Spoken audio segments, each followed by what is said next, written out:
সুস্থ মন সুস্থ জীবনের খুঁটিনাটি, এটাই কিন্তু আজকের বিষয়। আরোগ্য যারা পোস্টার অলরেডি দেখেছেন তারা জেনে গিয়েছেন আজকের কে আছেন আমাদের সাথে। আজকে আমাদের সঙ্গে রয়েছেন এই মুহূর্তে আমাদের রাজ্যের তথা শহরের বিশিষ্ট মনোরোগ বিশেষজ্ঞ ডাক্তার শুদ্ধেন্দু চক্রবর্তী। ডাক্তার চক্রবর্তী, আপনাকে স্বাগত আমাদের অনুষ্ঠানে। সকলকে স্বাগত। 10ই সেপ্টেম্বর সারা পৃথিবীতে ওয়ার্ল্ড সুইসাইড প্রিভেনশন ডে হিসেবে আমরা পালন করি। আমরা যখনই এই কথাটা বলি না, এই যে সুইসাইড কথাটা বলি, অর্থাৎ আত্মহত্যার কথাটা শুনলেই আমাদের মনের মধ্যে আমাদের কিরকম একটা স্পাইন চিলিং সেন্সেশন হয়, তাই না? একটা কিরকম একটা শিহরণ হয়, একটা ভয় লাগে, এই একটা কি যেন একটা গড়হিতকর শব্দ উচ্চারণ করে ফেললাম। তো এক্স্যাক্টলি এই জিনিসটা নিয়ে এবছরে 2025 সালে সারা পৃথিবীর মনোরোগ বিশেষজ্ঞরা অ্যাসোসিয়েশন এনারা সিদ্ধান্ত নিয়েছেন যে এবারের থিম হবে let's change the narrative of world suicide. মানে আমরা যেভাবে সুইসাইড এতদিন যেভাবে দেখেছি, আমরা যেভাবে একটা হাস একটা চুপি ভাব, আমরা সেইভাবে আমরা অ্যাকসেপ্ট করে নেব এবং আমরা কথা বলবো এবং আমরা সেটাকে প্রিভেন্ট করব। কারণ আমরা কিন্তু আত্মহত্যাকে ইচ্ছে করলেই প্রতিরোধ করতে পারি। এমন একটা জিনিস যেটা আমরা প্রতিরোধ করতে পারি, যেটা আমাদের হাতে আছে। তাহলে আমরা প্রতিরোধ করবো না কেন? সেটা নিয়েই ওয়ার্ল্ড সুইসাইড প্রিভেনশন ডে। বন্ধুরা, এই যে ডাক্তার চক্রবর্তী বললেন আগামীকালের থিম, যেটা মৌসুমী একদম শুরুতেই ধরালো, এই যে changing the narrative of suicide, আগামীকাল 10 সেপ্টেম্বরের এই ওয়ার্ল্ড ওয়াইড যে থিমটাকে লালন করা শুরু হবে, সেই লালন করার ঠিক আগের রাতে FM গোল্ডের তাই নিবেদন, সুস্থ মন সুস্থ জীবনের চাবিকাঠি। বুঝতেই পাচ্ছেন, আমরা খুব পজিটিভ একটা ন্যারেটিভকে আপনাদের সামনে তুলে ধরতে চাইছি, শুধু আপনাদের সামনে না, গোটা বিশ্বের কাছে এই ন্যারেটিভটাকে আমরা হাজির করতে চাইছি। সুস্থ মন সুস্থ জীবনের চাবিকাঠি। ডক্টর চক্রবর্তী, প্রথম যে আমাদের প্রশ্ন তা হলো, সুস্থ মন বলতে আমরা ঠিক কি বুঝি? এটা হচ্ছে একদম মানে একটা মৌলিক প্রশ্ন। সুস্থ মন মানে কি? আমরা সাধারণত সুস্থ বলতে বা স্বাস্থ্য এবং সুস্থ বলতে কিন্তু আমরা শরীরকে ভাবি। সুস্বাস্থ্য ভাবুন, সেখানে কিন্তু আমরা শরীরের মধ্যে যে আর একটা সত্তা আছে, যে মন যে অসুস্থ হতে পারে, সেটা ভাবতেই কিন্তু আমাদের প্রায় 2000টা বছর সময় লেগেছে। এবং তারপরে আমরা ভেবেছি যে না, মানসিক অসুস্থতা কিন্তু হয়। তো সুস্থতা, মনের সুস্থতা হচ্ছে এমন একটা অবস্থান যেখানে মানুষ তার মনের ভাবকে প্রকাশ করতে পারবে, তার মনের অসুস্থতাকেও প্রকাশ করতে পারবে, মনের সুস্থতাকেও প্রকাশ করতে পারবে। এবং মানুষের মন যদি ভালো থাকে তাহলে মানুষের শরীরও ভালো থাকবে। এটা একটা অদ্ভুত একটা মানে সংযোগ, যেটা আমরা কিন্তু দেখেছি। আমরা বিস্ময়কর অনেক ঘটনা দেখেছি যেখানে হচ্ছে ডাক্তারবাবুরা নিদান দিয়ে দিয়েছেন যে না, আপনার আয়ু আর এত দিনের থেকে বেশি নয়। তারপরে তিনি ড্যাং করে বহু বছর বেঁচেছেন এবং দিব্যি বেঁচেছেন। কেন? না, তার মন ভালো ছিল।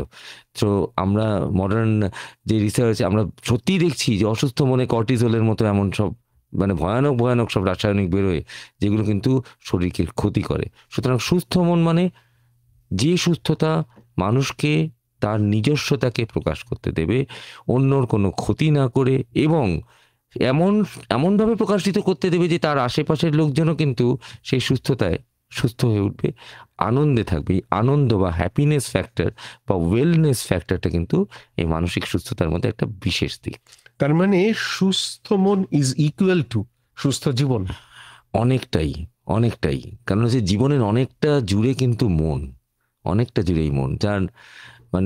যার মন সজীব তার জীবনও সজীব, এটা কিন্তু অবশ্যই। কে আছেন? সরাসরি ফোনে চলে যাব। হ্যাঁ, নমস্কার মৌসুমী। বলুন। আমি শঙ্কর বাগ বলছি, মশাট হুগলি থেকে। স্যারকে নমস্কার জানাচ্ছি। একটা প্রশ্ন সেটা হচ্ছে, কিছু অনেক ছাত্ররা আছে, দেখা যাচ্ছে পড়াশোনার চাপের মধ্যে খুবই একটা অসুস্থ বোধ করে। সেই সময় হয়তো কোনো একটা জিনিস মানে পরীক্ষায় পাচ্ছে না, বা হয়তো ফেল করছে, মানে বাড়ির পাশের বাড়ি বলছে তুই ওটাও পাস করে আছে, তুই পাচ্ছিস না। এটার জন্য অনেক লোক ভাবে, সেই জন্য একটা চিন্তা করে অসুস্থ হয়ে যায়, আর উনি সুইসাইডের পথটা দেখে নেন। এটা নিয়ে বললে ভালো হয়। বেশ। দারুণ প্রশ্ন। প্রথম প্রশ্ন একদম আমরা সেই দিকেই হয়তো যেতাম, যে এখনকার এই যে মানে র্যাট রেস যাকে বলা হয় বাচ্চাদের ইঁদুর মধ্যে, দৌড়। ইঁদুর দৌড়, একদম তাই। তো সেই ক্ষেত্রে দেখা যায় যে তুই পারলি না, মানে এটা খুব কম্পেয়ারটা খুব করা হয় এখনকার দিনে। তো সেইটার থেকে দেখা যায় যে একটা খুব বাজে সিদ্ধান্তে উপনীত হয় এখনকার জেনারেশনের ছেলেমেয়েরা। অ্যাকচুয়ালি একটা রেস তৈরি হয় কখন, একটা দৌড় তৈরি হয় তখনই যখন একটা লিমিটেড রিসোর্স থাকে আর abundance of limited resource, limited opportunity আর অ্যাবান্ডেন্স অফ অ্যাপ্লিক্যান্টস। অনেক মানুষ দৌড়চ্ছেন কিন্তু প্রাইজ মাত্র 3টে কি 2টো। আমাদেরকে বুঝতে হবে যে এই যে ভাবনাটা, এই ভাবনাটা কিন্তু ধীরে ধীরে পাল্টাচ্ছে যত দিন যাচ্ছে। বাবা মাদের আরো বেশি করে বুঝতে হবে যে আমাদের এখনকার যে শিক্ষা ব্যবস্থা একবার তো বারবার করে আপনি খেয়াল করে দেখুন, সরকারিভাবেও যে বিধিনিধানগুলো আসছে তারা কিন্তু বারবার করে প্রাধান্য দিচ্ছে শুধুই পড়াশোনা নয়, আমরা যাকে বলি লাইফস্টাইলের সাথে লাইফ স্কিলস। লাইফস্টাইল মানে হচ্ছে জীবন ধারণ, আর লাইফ স্কিল হচ্ছে এমন এমন জিনিস যে জিনিসগুলো লাইফস্টাইল মানে কিন্তু একটা সেই ধারণা যে এইরকম ধরনের জামাই পরবো, এরকম ধরনের, তা নয়। যাপন যদি ঠিকমতো করতে হয় তাহলে আমাদের কিন্তু লাইফ স্কিল শিখতে হবে, মানে কিভাবে আমি যাপনটা করব, এবং সেটার জন্য কিন্তু শুধু পড়াশোনাটা যথেষ্ট নয়। এবং আমরা যে এই যে র্যাট রেসের কথা বলছি, এটা কিন্তু একটা পুরনো কনসেপ্ট। আপনি ভেবে দেখুন যে এখন কত জায়গায়, আগে একটা সময় ছিল নির্দিষ্ট বিজ্ঞান, দর্শন, তারপরে হচ্ছে ধরুন ভাষা, বিভিন্ন এমন সব সাবজেক্ট ছিল, সেখানেই আপনাকে গ্র্যাজুয়েশন করতে হবে, পোস্ট গ্র্যাজুয়েশন করতে হবে, চাকরি পরীক্ষায় বসতে হবে, পাশ করতে হবে। অথচ এখন দেখুন, এখন কত কিছু বেরিয়ে গেছে। এখন কেউ রান্না করে তিনি সাকসেসফুল, এবং তিনি সেখানে ব্লগিং করছেন। এই ব্লগিং শব্দটা আমরা নতুন একটা ব্লগিং, নতুন অপরচুনিটিস খুলছে, জানলা খুলছে, নতুন দরজা খুলছে। আমরা যারা পুরোনো দিনের মানুষ, বাবা মারা যারা পুরোনো দিনের মানুষ, আমরা ভয় পাচ্ছি যে এইভাবে কি হয়। কিন্তু একটা মানুষ সে হতে চাইছে পর্বত আরোহী, সে শুধু মাউন্টেনিয়ারিং করবে। তো আমরা ভাবছি যে না, তুই মাউন্টেনিয়ারিং করবি না, তুই আগে একটু বিজ্ঞানে স্নাতক হোক, তারপর স্নাতকোত্তর হোক, তারপর পিএইচডি করবি, তো মাউন্টেনিয়ারিং আবার কেরিয়ার হতে পারে নাকি? কিন্তু এটা কিন্তু হতে পারে। আপনারা ভাবুন আজকে আমরা ফেসবুক লাইভে সরাসরি আপনাদের সাথে মুখোমুখি কথাবার্তা বলছি। ঠিক। এটা সম্ভব ছিল আজ থেকে 25 বছর আগে, 30 বছর আগে? সম্ভব ছিল না। আমরা সরাসরি কথা বলছি। আপনি এত দূর থেকে আমাকে ফোন করলেন, আমাদের এই অনুষ্ঠানে এই যে একটা উল্লেখযোগ্য প্রশ্ন তুলে ধরলেন, এই প্রশ্নটা আমরা পেলাম কি করে? প্রযুক্তির জন্য। সুতরাং আমাদের চিন্তা ভাবনাও কিন্তু পাল্টাতে হবে। র্যাট রেস করে যে জেতার কথা, যে ট্রফির কথাটা আমরা বলছি, জেতার পাশাপাশি কিন্তু হারতে শেখাও খুব জরুরি। আমরা এটা ভুলে যাই, আমরা হারতে ভুলে যাই। আমাদের সবসময় জেতার অভ্যাস হয়ে যায়। একটা জিনিস বুঝতে হবে, কিন্তু আমরা কিন্তু মাঝে মাঝে হেরেও যাই। হেরে গেলে তখন কিন্তু, যখন অনেকবার জিততে হঠাৎ দুম করে যখন হেরে যাই, তখন আমাদের মনে খুব দুঃখ হয়। তখনই কিন্তু এরকম ধরনের একটা অবাঞ্ছনীয় ঘটনা ঘটে যায়। এটা কিন্তু আমাদেরকে মনে রাখতে হবে। আপনি হারার কথা বললেন, হারা নিয়ে দুটো ছোট কথা জাস্ট তুলে ধরছি। একটা হচ্ছে বিবেকানন্দ একটা জায়গায় বলেছিলেন, fight always in defeat, that's the ideal. আর 90-এর দশকের, অর্থাৎ গত শতাব্দীর একদম শেষ যে বিশ্বকাপ, সেই বিশ্বকাপে অস্ট্রেলিয়া হারতে এমন জায়গায় পৌঁছে গিয়েছিল যে আরেকটা ম্যাচ তারা হারলে অথবা কোনো কারণে ড্র হয়ে গেলে তার টুর্নামেন্ট থেকে ছিটকে যাবে। স্টিভ ওয়াও ছিলেন অস্ট্রেলিয়ার ক্যাপ্টেন। তাকে যখন জিজ্ঞেস করা হয়েছে ম্যাচের শেষে, সেই ম্যাচটাও তারা হেরে গেছেন, যে তোমার দলের কাছে মেসেজ কি, তোমার দল তো হেরে যাচ্ছে। অস্ট্রেলিয়া বলেছিলেন যে আমি আমার ছেলেদের বলবো, আমাদের ওয়ার্ল্ড কাপটা জিততে গেলে আর 5টা ম্যাচ জিততে হবে। ইনফ্যাক্ট ওই বাকি 5টা ম্যাচ, মানে ফাইনাল নিয়ে অস্ট্রেলিয়া জিতে ট্রফিটা ঘরে নিয়ে গেছিল।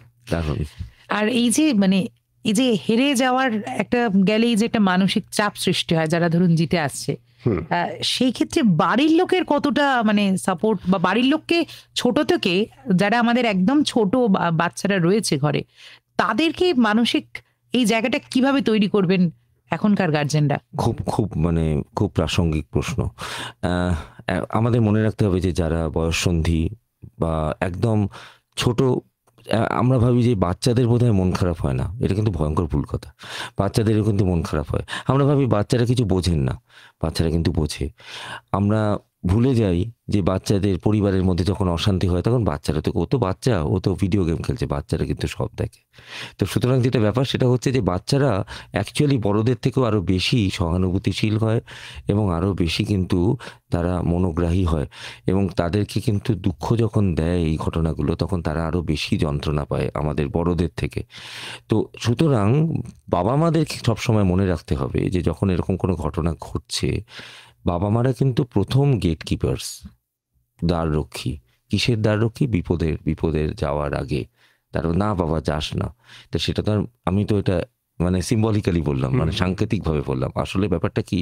ব্যাপারটা হচ্ছে তারা তো ছেলে মেয়েদের দেখছেন, তারা কাছ থেকে দেখছেন, তো তাদেরকে এই বিপদ সংকেতগুলো সম্পর্কে কিন্তু খুব সচেতন হতে হবে। কি কি বিপদ সংকেত খুব এখনই যেগুলো মনে পড়ছে সেগুলো বলি। যেমন ধরুন, হঠাৎ করে একটা খুব প্রাণোচ্ছল বাচ্চা হঠাৎ করে নিস্তেজ হয়ে পড়লো, কারোর সাথে কথা বলছে না, হঠাৎ গুটিয়ে গেল।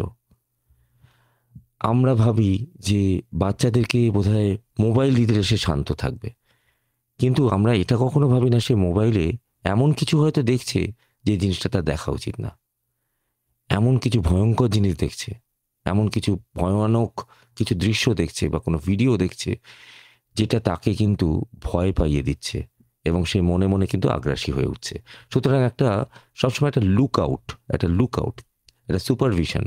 আবার যদি আমরা সবসময় তাদের প্রত্যেকটা জায়গায় স্পেসে ইন্টারভিন করি, তাহলেও কিন্তু তাদের যদি নিজস্ব জায়গাটা না থাকে তাহলেও কিন্তু আবার তাদের একটা দমবন্ধ করা পরিবেশ হয়ে উঠবে। সুতরাং আমাদের সেটাও মনে রাখতে হবে। সুতরাং বাবা মাদের ভূমিকাটা কিন্তু খুব সাংঘাতিক এই বিপদ সংকেতগুলো। এবং এর পরের ধাপই হচ্ছে যখন বাচ্চাটা বা বয়ঃসন্ধি বা ধরুন সদ্য বড় হয়ে ওঠা ওই 17-18 বছর, হঠাৎ করে সে ঘন ঘন রেগে যাচ্ছে, রিয়্যাক্ট করছে। তারপরে ধরুন আরও ভয়ানকভাবে হয়তো এমন কিছু বিপজ্জনক ঘটনা ঘটছে, ধরুন হাত কেটে ফেলছে, বা বলছে আমি এটা করব, আমি ওটা করব। আপনাদের মনে রাখতে হবে যে কখনো যখন একটা আত্মহত্যার ঘটনা ঘটে, এটা সমীক্ষা বলছে যে আত্মহত্যা ঘটানোর আগে সেই ব্যক্তিটি কিন্তু কোনো না কোনো ক্লু দিয়ে থাকেন তার আশেপাশের লোকজনদের। আমি কিন্তু এটা করব, আমি কিন্তু এটা করতে পারি। আমরা তখন সেটাকে খুব ক্যাজুয়ালি নিই, কেন করবি এটা, এই সেটা না করে আমরা যদি তখনই সেটাকে একটা বিপদ সংকেত হিসেবে ধরে নিই, তাহলে কিন্তু আমরা পরবর্তীকালে সেই ঘটনাটাকে কিন্তু প্রতিরোধ করতে পারি। তো এই জিনিসগুলো কিন্তু আমাদেরকে মনে রাখতে হবে। কোনো তার ব্যবহারিক পরিবর্তন ঘটছে কিনা, সে কাদের সাথে মিশছে, তার পিয়ার গ্রুপটা কীরকম, তার পিয়ার গ্রুপ কেমন। আজকাল যেমন আমি প্রথম দিকে বললাম, লাইফ স্কিলের ক্ষেত্রে বললাম, অপরচুনিটিসের ক্ষেত্রে বললাম যে নতুন নতুন অনেক দিক খুলে যাচ্ছে। এটা যেরকম সত্যি, এমনও ঘটনা ঘটছে যে ঘটনাগুলো আমরা আগে আশাই করতে পারতাম না। যেমন মাদকাসক্তি, তো কোনো জায়গা থেকে মাদকাসক্ত হয়ে উঠছে না তো সেই বাচ্চাগুলো। মোবাইল আসক্তি, মাদকাসক্তি অর্থাৎ আসক্তি, এই আসক্তির জায়গা থেকে বাচ্চাটাকে বার করে আনতে হবে। এবং সেই ক্ষেত্রে বাবা মাকে কিন্তু আবার বাবা মাও যদি খুব রিঅ্যাক্টিভ হয়ে ওঠেন তাহলে খুব মুশকিল। বাবা এবং মা দুজনের মধ্যে দাম্পত্যে যতই মনোমালিন্য থাকুক, বাচ্চার সামনে যেন সেটা কখনোই না বেরিয়ে আসে। মানে এটা একটা টিম ওয়ার্কের মতো, মানে দুজনে একসঙ্গে যদি সেই বাচ্চার সাথে এমনভাবে বাচ্চাটি যেন এই বার্তাটা পায় যে বাবা এবং মা দুজনেই আমার বন্ধু এবং আমার পাশে আছে, তাহলে কিন্তু গেট কিপার হিসেবে প্রথম বিপদ সংকেতটা কিন্তু বাবা মারাই পাবেন। আচ্ছা, বাবা মা দুজনের মধ্যে কেউ একজন বকছে কোনো কারণে ছোটবেলায়, সেই ক্ষেত্রে আরেকজন অপরজন যিনি তার তখন কি উচিত? সেটাকে গিয়ে থামানো? জানি খারাপ লাগে হয়তো সেই ক্ষেত্রে অনেক ক্ষেত্রে, নাকি সেটাকে সাপোর্ট করা কি উচিত? বাচ্চার কাছে কোন বার্তাটা যাওয়াটা ঠিক?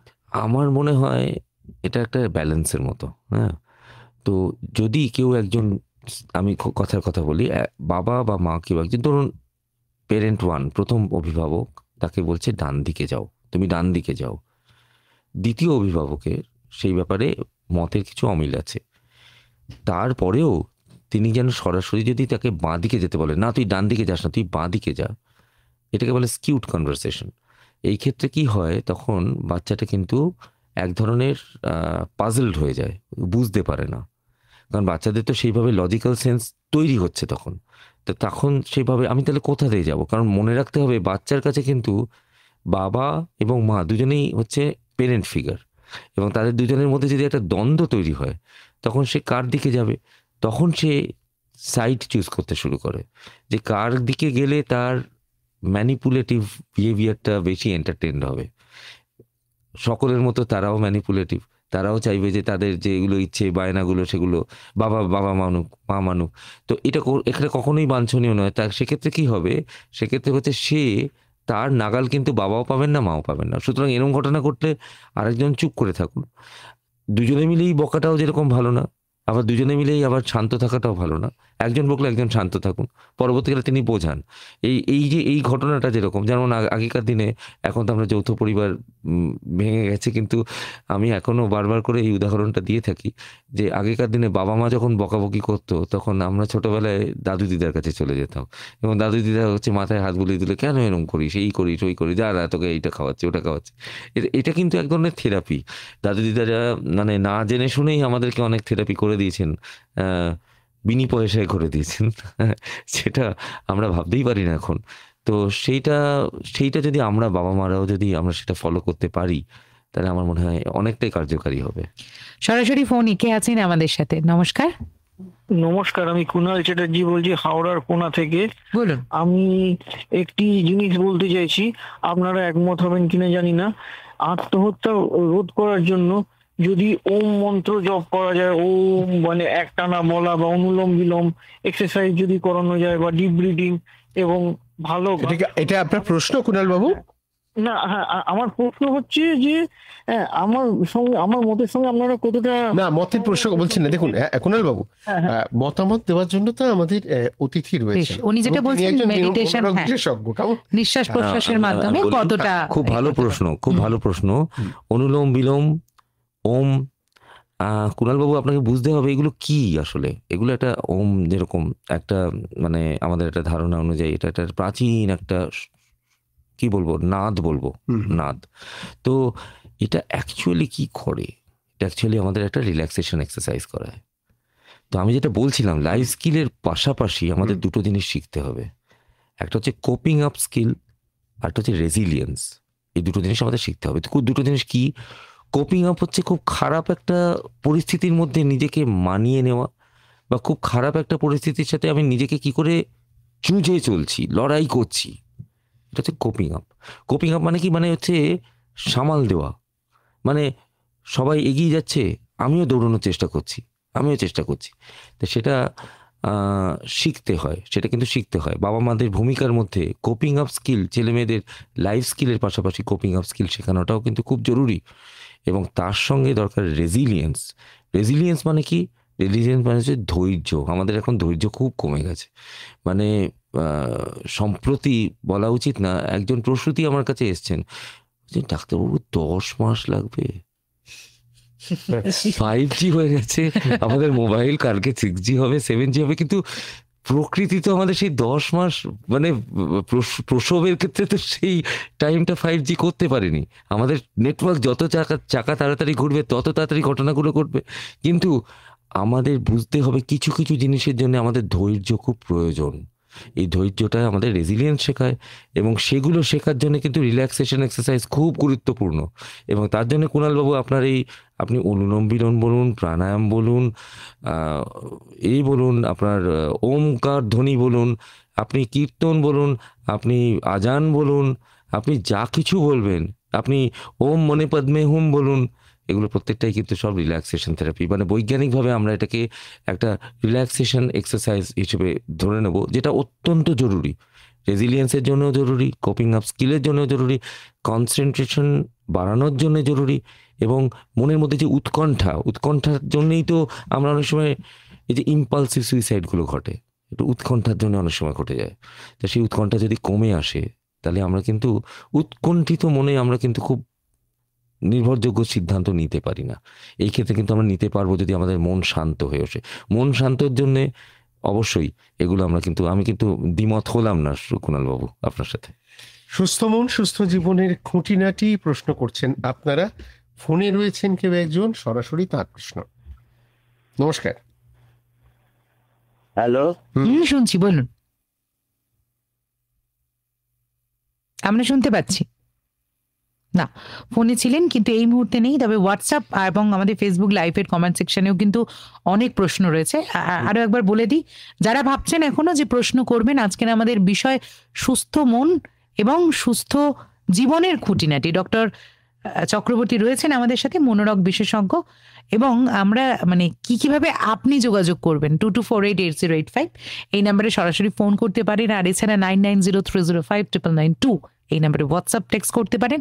ফেসবুকের লাইভ সেকশনে গিয়ে, মানে লাইভ যেখান থেকে আপনারা দেখতে পাচ্ছেন এই মুহূর্তে, ফেসবুকের 100.1 FM গোল্ডের পেজ থেকে এবং আকাশবাণী কলকাতার পেজ থেকে, সেখানে গিয়েও কিন্তু সরাসরি কমেন্ট সেকশনে কমেন্ট করতে পারেন। ফেসবুকের হোয়াটসঅ্যাপের মেসেজ এই মুহূর্তে খুব গুরুত্বপূর্ণ একটি প্রশ্ন। নাম প্রকাশে অনিচ্ছুক, আমার মেয়ের বয়স 21, ওর স্ট্যামারিং আছে, ও নিজের কমফর্ট জোনের বাইরে কথা বলতে ভয় পায়, ফলে একাডেমিক এবং সোশ্যালি প্রবলেম হচ্ছে, এক্ষেত্রে কি করণীয়? খুব ইম্পর্টেন্ট প্রশ্ন, দারুণ প্রশ্ন। যদি আজকে যেহেতু একটা বিষয়, সেই বিষয় থেকে এটাকে যদি প্রাসঙ্গিক করে নেওয়া যায়, যে যদি আমরা এটা এই ইস্যুটাকে যদি আমরা অ্যাড্রেস না করি তাহলে কি হতে পারে, তাহলে কিন্তু অবসাদ হতে পারে, এবং অবসাদ হলে কিন্তু সেটা মোটেই ভালো একটি ঘটনা ঘটবে না। তা কি করণীয়? তাহলে প্রথমত যে স্ট্যামারিং বা স্টাটারিং, এগুলোর মধ্যে কিন্তু একটা আত্মবিশ্বাসের অভাব ঘটে। আমাদেরকে প্রথমে আমাদের যেরকম একটা মানচিত্র থাকে, পৃথিবীর যেরকম একটা ভৌগোলিক মানচিত্র, যেমন মনের একটা মানচিত্র থাকে, এবং প্রত্যেকটা মানুষের মনের মানচিত্রের মধ্যে কিছু কিছু জায়গায় তার কিছু কিছু স্ট্রং পয়েন্টস থাকে, কিছু লাইকিংস, মানে তার কিছু ইচ্ছা, তার কিছু ভালো লাগা, আবার কিছু কিছু খারাপ লাগাগুলো থাকে। আমার মনে হয় আপনার মেয়েরও এমন এমন কিছু কিছু জায়গা আছে যে জায়গাগুলো সে খুব প্যাশনেট, সে খুব হতে চায় বা সে কিছু করতে চায়, আর এমন এমন কিছু জায়গা আছে যেগুলোতে সে খুব একটা কমফর্টেবল নয়। আপনি যেটা বলেছেন, শব্দটা ব্যবহার করেছেন, কমফর্ট জোন, ও কমফর্ট জোন থেকে বেরোতে চায় না। তো যে যে জায়গাগুলোতে ও কমফর্ট জোনের মধ্যে রয়েছে, আপনি খেয়াল করে দেখুন যে সেই কমফর্ট জোনের মধ্যে যখন সে থাকছে তখনও তার স্ট্যামারিংটা হচ্ছে কিনা। যদি তখন স্ট্যামারিংটা না হয়, অথচ আনকমফোর্টেবল কোনো একটা জায়গায় যদি তার স্ট্যামারিংটা হয়, তাহলে কিন্তু আমাদেরকে বুঝে নিতে হবে যে এটা কোনো একটা ডিসআর্টিকুলেশন বা আমাদের বাকযন্ত্রের কোনো রকমের গন্ডগোল নেই, তাহলে এটা মনের থেকেই কিন্তু স্ট্যামারিংটা হচ্ছে। সেক্ষেত্রে কিন্তু আমাদের স্পিচ থেরাপির পাশাপাশি তাকে যেটা করতে হবে, তাকে একটুখানি তার মনের যে ম্যাপ বা মনের যে মানচিত্র, সেখানে খুঁজে খুঁজে বার করে তাকে জানতে হবে যে তার কমফর্ট জোনের মধ্যে কি কি জায়গা আছে, সেই জায়গাগুলোতে মনোযোগ দিয়ে তার ব্যবহারিক জগতের সাথে সেই কমফর্ট জোনকে কোন কোন জায়গায় সিঙ্ক্রোনাইজ করা যায়, সেটা যদি আমরা করতে পারি, তাহলে কিন্তু আমরা তাকে আস্তে আস্তে তার কমফর্ট জোনটাকে বাড়াতে পারবো। এবং সেটা কখনোই একদিনের পক্ষে সম্ভব নয়। সেটা তার সাথে কথাবার্তা বলে, দরকার হলে সাইকোথেরাপি বা ইন্টারপার্সোনাল থেরাপি, আমরা তার সাথে কথা বলে তার এই ডোমেইন, মানে যেটা হচ্ছে তার ওই কমফর্ট জোন যেটা বললেন, সেটাকে যদি বাড়িয়ে আমরা দেখতে পারি যে সে কোন কোন জায়গায় আনকমফোর্টেবল, এবং আমরা যেখানে যেখানে আনকমফোর্টেবল সেখানে সেই সেই জায়গাগুলো যদি একটু একটু করে সরিয়ে নিতে পারি, নিয়ে আমরা একটু মডিফাই করতে পারি, সরিয়ে না নিলাম, মডিফাই করে দিলাম, এই জিনিসগুলো করলে কিন্তু সেই ব্যাপারটা কিন্তু অনেকটা কিন্তু আমার মনে হয় একটা শুশ্রূষার দিকে যেতে পারে। সরাসরি ফোনে চলে যাব না, রেডিও সেটের ভলিউমটা কিন্তু আস্তে করে নিতে হবে। বলুন বলুন। বলছি ডাক্তারবাবুকে জিজ্ঞাসা যে ঘুমের ডিস্টার্ব হলে মানে কত টাকা অসুবিধা হতে পারে, মানে ঘুমের ডিস্টার্ব হচ্ছে খুব, রাত্রে ঘুমানোর পরে দুপাশ থেকে ঘুমাচ্ছি, তারপরে 3-4 ঘন্টা ঘুমাচ্ছি, তারপর ঘুমাচ্ছি, এটা কি ক্ষতি হতে পারে? আপনার বয়স কত? 38 বছর বয়স। বেশ। আচ্ছা, আপনার কি অন্য কোনো রোগ বা কিছু আছে? না, আচ্ছা, বেশ বেশ, ঠিক আছে, আপনি শুনতে থাকুন। আমাদের আজকের আলোচনার সূত্রপাত ঘটেছিল একটা প্রশ্ন দিয়ে, যে মনের সুস্থতা, সুস্থ মনের জন্য কিন্তু ঘুম খুব প্রয়োজন। হ্যাঁ, যেমন আমাদের মোবাইলের ব্যাটারি যেরকম মাঝে মাঝে রিচার্জের জন্য দাবি করে, প্রবল দাবি করে বন্ধ হয়ে যায়, আমাদের কিন্তু মস্তিষ্ক রিচার্জ চায় আর কি।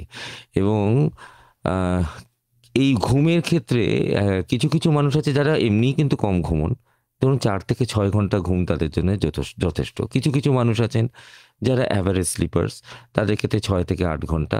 একটু বেশি ঘুমোতে যারা ভালোবাসে, একটু ঘুম কাতুরে মানুষ, তাদের জন্য 8 থেকে 10 ঘন্টা। কিন্তু সাধারণত 4 থেকে 6 ঘন্টার কম যদি কারোর ঘুম হয় বা 10 ঘন্টার বেশি যদি ঘুম হয়, দুটোই কিন্তু অস্বাভাবিক। ঘুম না হওয়ার বহু কারণ আছে। ঘুম না হওয়া মানে যেটাকে আমরা ডাক্তারি ভাষায় ইনসমনিয়া বলি। তো ইনসমনিয়ার ক্ষেত্রে কিন্তু বিভিন্ন কারণ আছে। কিছু কিছু মানসিক অবস্থা, যেমন ধরুন আপনি যদি খুব উৎকণ্ঠার মধ্যে থাকেন, আপনি যদি খুব অবসাদের মধ্যে থাকেন, আপনি প্রচণ্ড একটা মানসিক চাপের মধ্যে আছেন, আপনার অবশ্যই ঘুম আসবে না। কারণ আপনি বারবার করে মস্তিষ্কটাকে এইটাই সিগন্যাল দিচ্ছেন যে আমাকে এইটা নিয়ে ভাবতে হবে, আর মস্তিষ্ক যদি ভাবতে থাকে সেটা ঘুমোতে পারবে না। তো আমাদেরকে কিছু জিনিস মনে রাখতে হবে যে মনের স্বাস্থ্যর মতো কিন্তু ঘুমেরও একটা স্বাস্থ্য আছে। এটাকে বলা হয় হচ্ছে স্লিপ হাইজিনটাকে মেনটেন করাটা কিন্তু মনের স্বাস্থ্যর সাথে খুব ওতপ্রোতভাবে জড়িত রয়েছে। মানে মনের স্বাস্থ্য ভালো করবার জন্য আমাকে ঘুমের স্বাস্থ্যকে ভালো রাখতে হবে। তো এই ঘুমের স্বাস্থ্যটাকে ভালো রাখতে হবে, তার কিছু কিছু উপায় আছে, সেটা নিয়ে আমরা একদিন বসবো। হ্যাঁ, আমি ডেফিনেটলি এটা নিয়ে আলোচনা করব। যেমন ধরুন রাত্রিরে মোবাইল দেখবেন না, ঘুমোতে যাওয়ার আগে আপনার টিভি বন্ধ করে দেবেন, আলতো এইরকম ধরনের কিছু কিছু আছে। আমরা ঘুমের স্বাস্থ্যটাকে মেনটেন করবো। আমরা কিন্তু এখন থেকেই রাত 10:10 অবধি ফেসবুক লাইভে থাকছি। রেডিও যারা শুনছিলেন প্লিজ থাকুন আমাদের সঙ্গে। 10:10 এবার রেডিও টিউন করতে পারবেন, তবে প্রশ্ন করতেই পারেন সরাসরি ফোনে এসেও গেছে না, এই মুহূর্তে ফোনে নেই। আমরা চলে যাই আমাদের ফেসবুক যে লাইভ আছে সেখানে কমেন্ট সেকশনে বেশ কিছু কমেন্ট এসেছে। তার মধ্যে চলে যাই তাপস সেনাপতি, হাওড়া কদমতলা থেকে। তিনি বলছেন, মানসিক অবসাদ কাকে বলে, ডিপ্রেশন কি, যদি একটু বলেন। ডিপ্রেশন হচ্ছে বা মানসিক অবসাদ হচ্ছে এমন একটা অবস্থান, আমাদের মন হচ্ছে একটা পেন্ডুলামের মতো, কখনো ভালো থাকে কখনো খারাপ থাকে। তো যখন ভালো থাকে তখন আমাদের একটা উল্লাস ঘটে, আর যখন ভালো থাকে না, খারাপ থাকে, তখন আমরা অবসাদগ্রস্ত হয়ে পড়ি। অবসাদগ্রস্ত হয়ে যাওয়ার মানে কখন বুঝবেন যেটা প্যাথোলজিক্যাল, মানে কখন যে বুঝবেন যে ডাক্তারের প্রয়োজন বা আমার কাউকে বলার প্রয়োজন। মন তো এমনি খারাপ থাকতে পারে। আমি ভাবছিলাম ইন্ডিয়া জিতবে আজকে, দুম করে লাস্ট বলে কেউ একজন আউট হয়ে গেল, হ্যাঁ, টেস্টটা হেরে গেল, মনটা খারাপ হয়ে গেল। এটা কি মানসিক অবসাদ? না।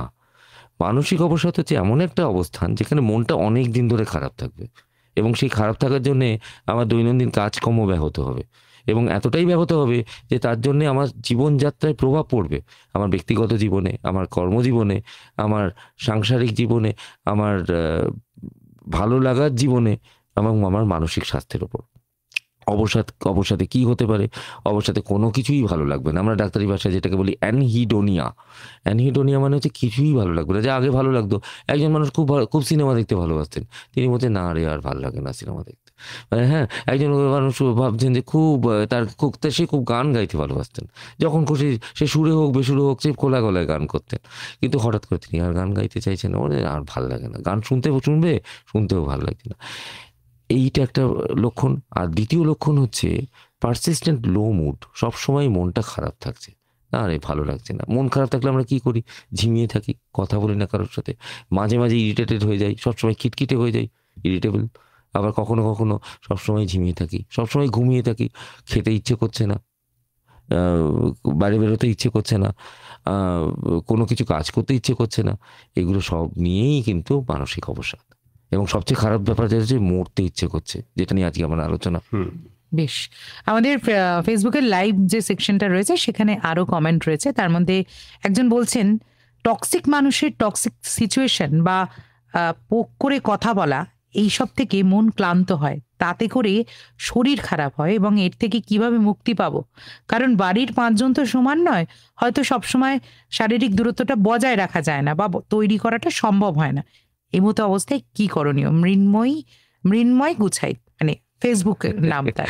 টক্সিক যখন পরিস্থিতি হবে বা টক্সিক মানুষ যখন আসবে তখন আপনি ডিটক্স করবেন নিজেকে। কিংবা ডিটক্সটা কি করে করবেন?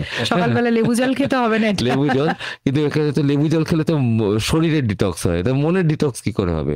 মনের ডিটক্স হচ্ছে নিজের একটা পার্সোনাল স্পেস বার করুন। সেই পার্সোনাল স্পেসটা হচ্ছে সেই স্পেস যে স্পেসে আপনি শুধু আপনিই থাকবেন না, আপনি যে যে জিনিসগুলো ভালোবাসেন সেই জিনিসগুলোর জন্যে আপনি সময় দিচ্ছেন, এবং সেই সময়টা আদায় করে নিতে হবে। সংসারে কেউ আপনাকে বা কর্মজীবনে কেউ আপনাকে বা আপনার পারিপার্শ্বিক বন্ধু মহলে কেউ আপনাকে জোর করে না তো এটা তোর পার্সোনাল স্পেস এখন থেকে, যেমন এক্ষুনি বললেন না যে এত থেকে এত সময় অবধি আমরা ফেসবুকে, এরকম আপনাকে কেউ বলবে না এত থেকে এত অবধি আপনার পার্সোনাল স্পেস আমি দিলাম, এখন থেকে পার্সোনাল না, আপনাকে আদায় করে নিতে হবে। আপনাকে বলতে হবে এই শোনো আমি এখন একটু গান শুনবো, এটা বলার মধ্যে কিন্তু কেউ কোনো এ নেই। হ্যাঁ, আপনাকে আদায় করে নিতে হবে পার্সোনাল স্পেস, এবং সেই সময়টা আপনি কি করবেন? আপনি ডিটক্স করবেন, এবং ডিটক্স করে তারপরে আপনি টক্সিক লোকদের যা যা এবং করবেন ভালো লাগার গান বা ভালো লাগে যেটা সেটা একদম, করলেই বরং একদম, মাইন্ডটা বেশি ফ্রেশ হবে। একদম। সরাসরি ফোনে চলে যাব, কে আছেন আমাদের সাথে? না, এই মুহূর্তে নেই। 22488085 এই নাম্বারে সরাসরি আপনারা আসছেন, আর ফেসবুক কমেন্ট সেকশন থেকে কিন্তু লাইভ আপনারা প্রশ্ন করতে পারেন। তিলক পাল উত্তরপাড়া থেকে বলছেন, নিয়মিত প্রাণায়াম, ধ্যান ও গানের সাথে থাকলে কি মানসিক অবসাদ থেকে মুক্তি পাওয়া যায়? বেশ কিছু গবেষণাপত্র আছে যেগুলো প্রমাণ করছে যে ধরুন প্রাণায়াম বা ধ্যান, এগুলো আমি আবারও বলছি, এগুলো তো এক ধরনের রিল্যাক্সেশন এক্সারসাইজ। রিল্যাক্সেশন এক্সারসাইজ আমাদের এক ধরনের কি করে, আমাদের রেজিলিয়েন্স, আমাদের কোপিং আপ স্কিলস এবং আমাদের লাইফ স্কিলস, এবং সবচেয়ে বড় কথা যে আমাদের ভিতরে যে ইন্টারনাল অ্যাংজাইটি, যেটা প্যানিক লাইক সিচুয়েশন, সেই জিনিসটাকে আস্তে আস্তে স্তিমিত করে দেয়। আসলে আমরা যে উৎকণ্ঠিত হই সেটার কারণ হচ্ছে আমাদের শরীরের মধ্যে একটা জিনিস আছে, একটা নার্ভাস সিস্টেম আছে, সেটাকে বলা হয় অটোনমিক নার্ভাস সিস্টেম। এই অটোনমিক নার্ভাস সিস্টেম আমাদের হৃদযন্ত্রের কতটা তাড়াতাড়ি তার মানে হবে, হৃদকম্পন হবে, কত আমরা ঘামবো, কতবার আমরা শ্বাস নেবো, এগুলো সব নিয়ন্ত্রিত করে। আপনি দেখবেন খেয়াল করে, আমি যখন রেগে যাই তখন আমরা এগুলো সব জোরে জোরে করি, হ্যাঁ, আবার যখন আমরা খুব শান্ত থাকি তখন আস্তে আস্তে করি। এগুলো সব নিয়ন্ত্রণ করা এই ধ্যান, প্রাণায়াম ইত্যাদিতে। এবং মিউজিক কিন্তু ভয়ঙ্করভাবে কাজ করে, ভয়ঙ্কর ভালোভাবে কাজ করে, যার জন্যে মনোজগতে মনোবিজ্ঞানে একটা আলাদা থেরাপি তৈরি হয়েছে, যেটার নাম হচ্ছে মিউজিক থেরাপি। ঠিক। আমাদের একজন ফোনে আছেন সরাসরি প্রশ্ন করার জন্য। নমস্কার। হ্যাঁ নমস্কার। বলুন। আমি আকাশবাণী দাদা দিদিদেরকে নমস্কার জানাচ্ছি। ডাক্তারবাবুকে শুনেছি আমি সবগুলো। কে বলছেন, কোথা থেকে? আমার প্রশ্ন জানেন, আমি একটাই প্রশ্ন, এই যে বৈদিত্য বাংলার ক্যানভাস, গানে গানে বাজি মাছ, সেখানে ছাড় পোকা কিন্তু মশায় অগ্নিশ। না আপনি কে বলছেন এবং আপনার প্রশ্নটা কি সেটা বোঝা গেল না। কিন্তু আমাদের বেশ অন্যরকম হয়ে যাচ্ছে, এরকম একটা কিছু ডিটক্স। একদমই তাই। ঘুমের কথা বলছিলেন, নান্টু পাল লিখছেন 12 বছরের একটি বাচ্চার অ্যাভারেজ স্লিপিং আওয়ার্স কিরকম হওয়া উচিত? আমি আবার বললাম যে অ্যাভারেজ স্লিপিং আওয়ার্স ধরে রাখুন 6 থেকে 8 ঘন্টা। এবার ঘুমের একটা কোয়ালিটি আছে, কিন্তু ঘুম অনেকেই দেখবেন সারাদিন ধরেই ঘুমোচ্ছেন, কিন্তু তারপরে তার মনে হচ্ছে কিন্তু তার ঘুমটা হচ্ছে না। তো আপনার মনে রাখতে হবে যে ঘুম দু রকমের হয়। একটা হয় যে সময়টা আমাদের চোখগুলো খুব র্যাপিডলি মুভ করতে থাকে, রাফলি নড়তে থাকে, আপনি ভাববেন যে সেই সময় সে গভীর নিদ্রায় রয়েছে, গভীর, কিন্তু আসলে তার ব্রেন কিন্তু তখন প্রচণ্ডভাবে অ্যাক্টিভ থাকে, সেটাকে বলা হয় র্যাপিড আই মুভমেন্ট স্লিপ। আর আরেকটা সময় থাকে যেটা হচ্ছে নন র্যাপিড আই মুভমেন্ট স্লিপ। এই যখন একটা স্লিপ সাইকেল হয়, আমরা এটাকে স্লিপ সাইকেল বলি, মানে যখন ঘুম হয় তখন একটা বৃত্তাকারে এই ব্যাপারটা চলে একটা সময়। তো সেই সময়টা অন্তত 2-3টে যদি র্যাপিড আই মুভমেন্ট স্লিপ থাকে এবং একটা স্লিপ সাইকেলে অন্তত যদি 3-4টে এরকম নন র্যাপিড আই মুভমেন্ট স্লিপ থাকে, তাহলে কিন্তু সেই স্লিপটা বেশ, মানে আপনার ঘুম থেকে উঠে বেশ একটা ভালো ঘুম হলো এরকম একটা মনে হবে। দ্য কোয়ালিটি অফ স্লিপ সেটাও কিন্তু খুব জরুরি। এই যে ঘন্টার হিসেবটা বলছি, তার সাথে কিন্তু কেমন ঘুমটা হচ্ছে সেটাও কিন্তু খুব জরুরি। অনেক সময় যেটা হয়, আমরা খোলা হাটের মধ্যে অনেক কথাবার্তা হচ্ছে, সেখানে কিন্তু ঘুম আসতে চায় না। এই কারণেই আসতে চায় না, কারণ কোয়ালিটি অফ স্লিপটা সেখানে হ্যাম্পার্ড হয়। ফোনে সরাসরি চলে যাব, কে আছেন আমাদের সাথে? নমস্কার। হ্যাঁ নমস্কার। কে বলছেন, কোথা থেকে? আপনি আমার প্রশ্নটা উত্তর দিলেন না আপনি কে বলছেন, কোথা থেকে বলছেন? হ্যাঁ বলছি, আপনার নাম বলুন। হ্যাঁ, এই যে মশার আমরা আমরা সাধারণভাবে আপনারা বন্ধুরা যারা জানেন যে একটা খুব কমন বিষয় হচ্ছে, আপনি একান্ত যদি অসুবিধা থাকে আপনি বলবেন শুরুতে আমি নাম প্রকাশ করতে চাই না, যেমন হোয়াটসঅ্যাপে একজন বললেন আমাদের নাম প্রকাশ করতে চায় না, কিন্তু সাধারণভাবে নিজের পরিচয়টুকু তো দেবেন। নিজের নাম বলুন, ছোট্ট করে নিজের জায়গাটা বলুন এবং স্পেসিফিক প্রশ্ন করুন আপনার মতামতের জন্য। আজকের এই সেকশনটা না, এটা আজকে ডক্টর শুদ্ধেন্দু চক্রবর্তী তাঁর মতামত আমরা শুনে নেব আমাদের যে বিষয় সেই সব কিছু নিয়ে। আমরা একটা খুব ইম্পর্ট্যান্ট জায়গায় এবার শিফট করতে চাই, যেখানে আমরা ছিলাম এই যে বাচ্চাদের মন, বাচ্চা থেকে শিশু থেকে সে যখন কিশোর হচ্ছে। আমরা যে সময় বড় হয়েছি, ডক্টর চক্রবর্তী আপনি যে সময় বড় হয়েছেন, তখন আমাদের সেই স্পেসগুলো ছিল, অর্থাৎ শৈশবের একটা সময় ছিল, ডেফিনিট কৈশোরের একটা সময় ছিল। আজকে যখন টেকনোলজি ডেভেলপ করেছে, সবার হাতে স্মার্টফোন, পোস্ট কোভিড টাইমে প্যারাডাইম শিফট করে যাওয়ার কারণে স্মার্টফোনে পড়াশোনা হচ্ছে, তখন শৈশব থেকে কৈশোর খুব দ্রুত চলে আসছে। ঠিক এই সময় দাঁড়িয়ে বাচ্চার মনের গতি প্রকৃতি, ওই তার মনটার পরিবর্তন, মনটা কি অত দ্রুত পরিবর্তিত হচ্ছে? এখানে আমি একটা জিনিস বলি, সেটা হচ্ছে যে বিবর্তন আমাদের কি শিখিয়েছে, বিবর্তন আমাদের শিখিয়েছে, কিন্তু দেখুন আমাদের চিন্তা ভাবনা যখন আমরা ওই সেই গুয়েগেমালা যুদ্ধ হচ্ছিল সেই সময় যেরকম আমাদের আলেকজান্ডারের সেই রণকৌশল যেরকম এখন 2025 সালের ড্রোন আক্রমণের রণকৌশল এক নয়, সেরকম আমাদের মনেরও কিন্তু বিবর্তন ঘটছে। এটা ভাবলে ভুল হবে যে বাচ্চারা কিন্তু তাদেরকে অ্যাডাপ্ট করতে পারছে না, তারা কিন্তু তাদের মতো করে অ্যাডাপ্ট করছে এবং খুব দ্রুত করছে। সমস্যাটা যেটা হচ্ছে সেটা হচ্ছে আমরা আমাদের চিন্তা ভাবনাগুলো যখন তাদের উপরে জোর করে চাপিয়ে দিতে চাইছি, তখনই হচ্ছে গোলমালটা বাঁধছে। আমরা তাদেরকে সময় ডেফিনেটলি দেব, এবং অনেক সময় এই যে পোস্ট কোভিড যে এটা গ্যাজেট নির্ভরতা তৈরি হয়েছে, এটা নিয়ে যেরকম খারাপ দিক আছে আবার ভালো দিকও আছে। তারা কিন্তু অনেক সাহায্যের হাত বাড়ালেই পারছেন। যেমন আমি এই প্রসঙ্গে বলে রাখি যে এখন ভারত সরকার একটা 20টারও বেশি ভাষায় একটা 24 আওয়ার হেল্পলাইন তৈরি হ্যাঁ, করেছে। আমরা আসবো সে কথায়। আজকের এই যে বিশেষ দিনটা, মানে আজকের নয় কালকের বিশেষ দিনটা, সেটা হচ্ছে ওয়ার্ল্ড সুইসাইড প্রিভেনশন ডে। মানে মন ভালো থাকা, এইটা নিয়ে যেমন কথা বলছি, তেমন সুইসাইড এই কথাটা না অনেক জায়গায় আমরা উচ্চারণ করতে চাই না, বা দেখা যায় বিভিন্ন ইন্টারভিউগুলোতে যদি আমরা চোখ রাখি, এই ওয়ার্ডটাকে কোথাও না একটা বিপ করে দেওয়া হয়।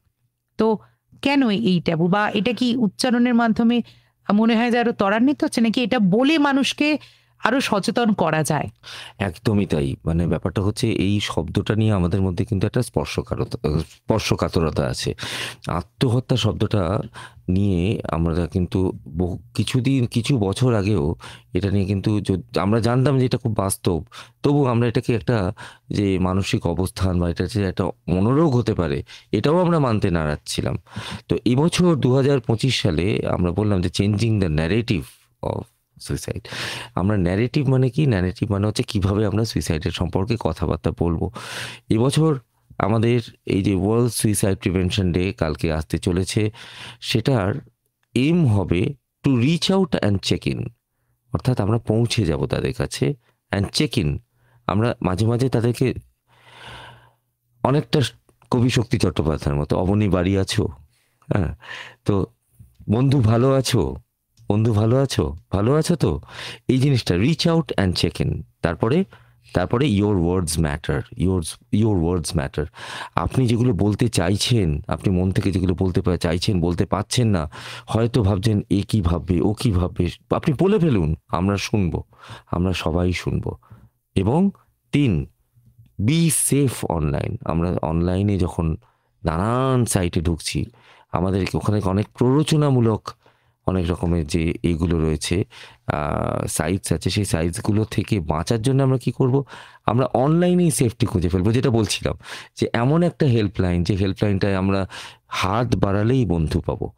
Be safe online. অনলাইনে যদি আপনি মনে করেন যে হ্যাঁ আমি আমার নাম আমি যাব, সবাই ভাববে, কারণ আমাদের কিন্তু একটা মনোরোগ নিয়ে কিন্তু এখনো মনের মধ্যে একটা দ্বিধা রয়েছে, ট্যাবু আছে, এখনো ট্যাবু রয়েছে, এখনো পাগল নাকি হ্যাঁ বললে এখনো বলা হয়। এখনো আরে মাথা সারাতে যাচ্ছিস মানে এখনো পাগল। এখনো রীতিমতো মামলা করে একটা সিনেমার নাম পাল্টাতে হয়।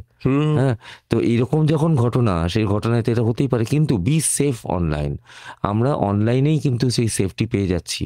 এবং 4 নম্বর, লেটস টক অ্যাবাউট সুইসাইড।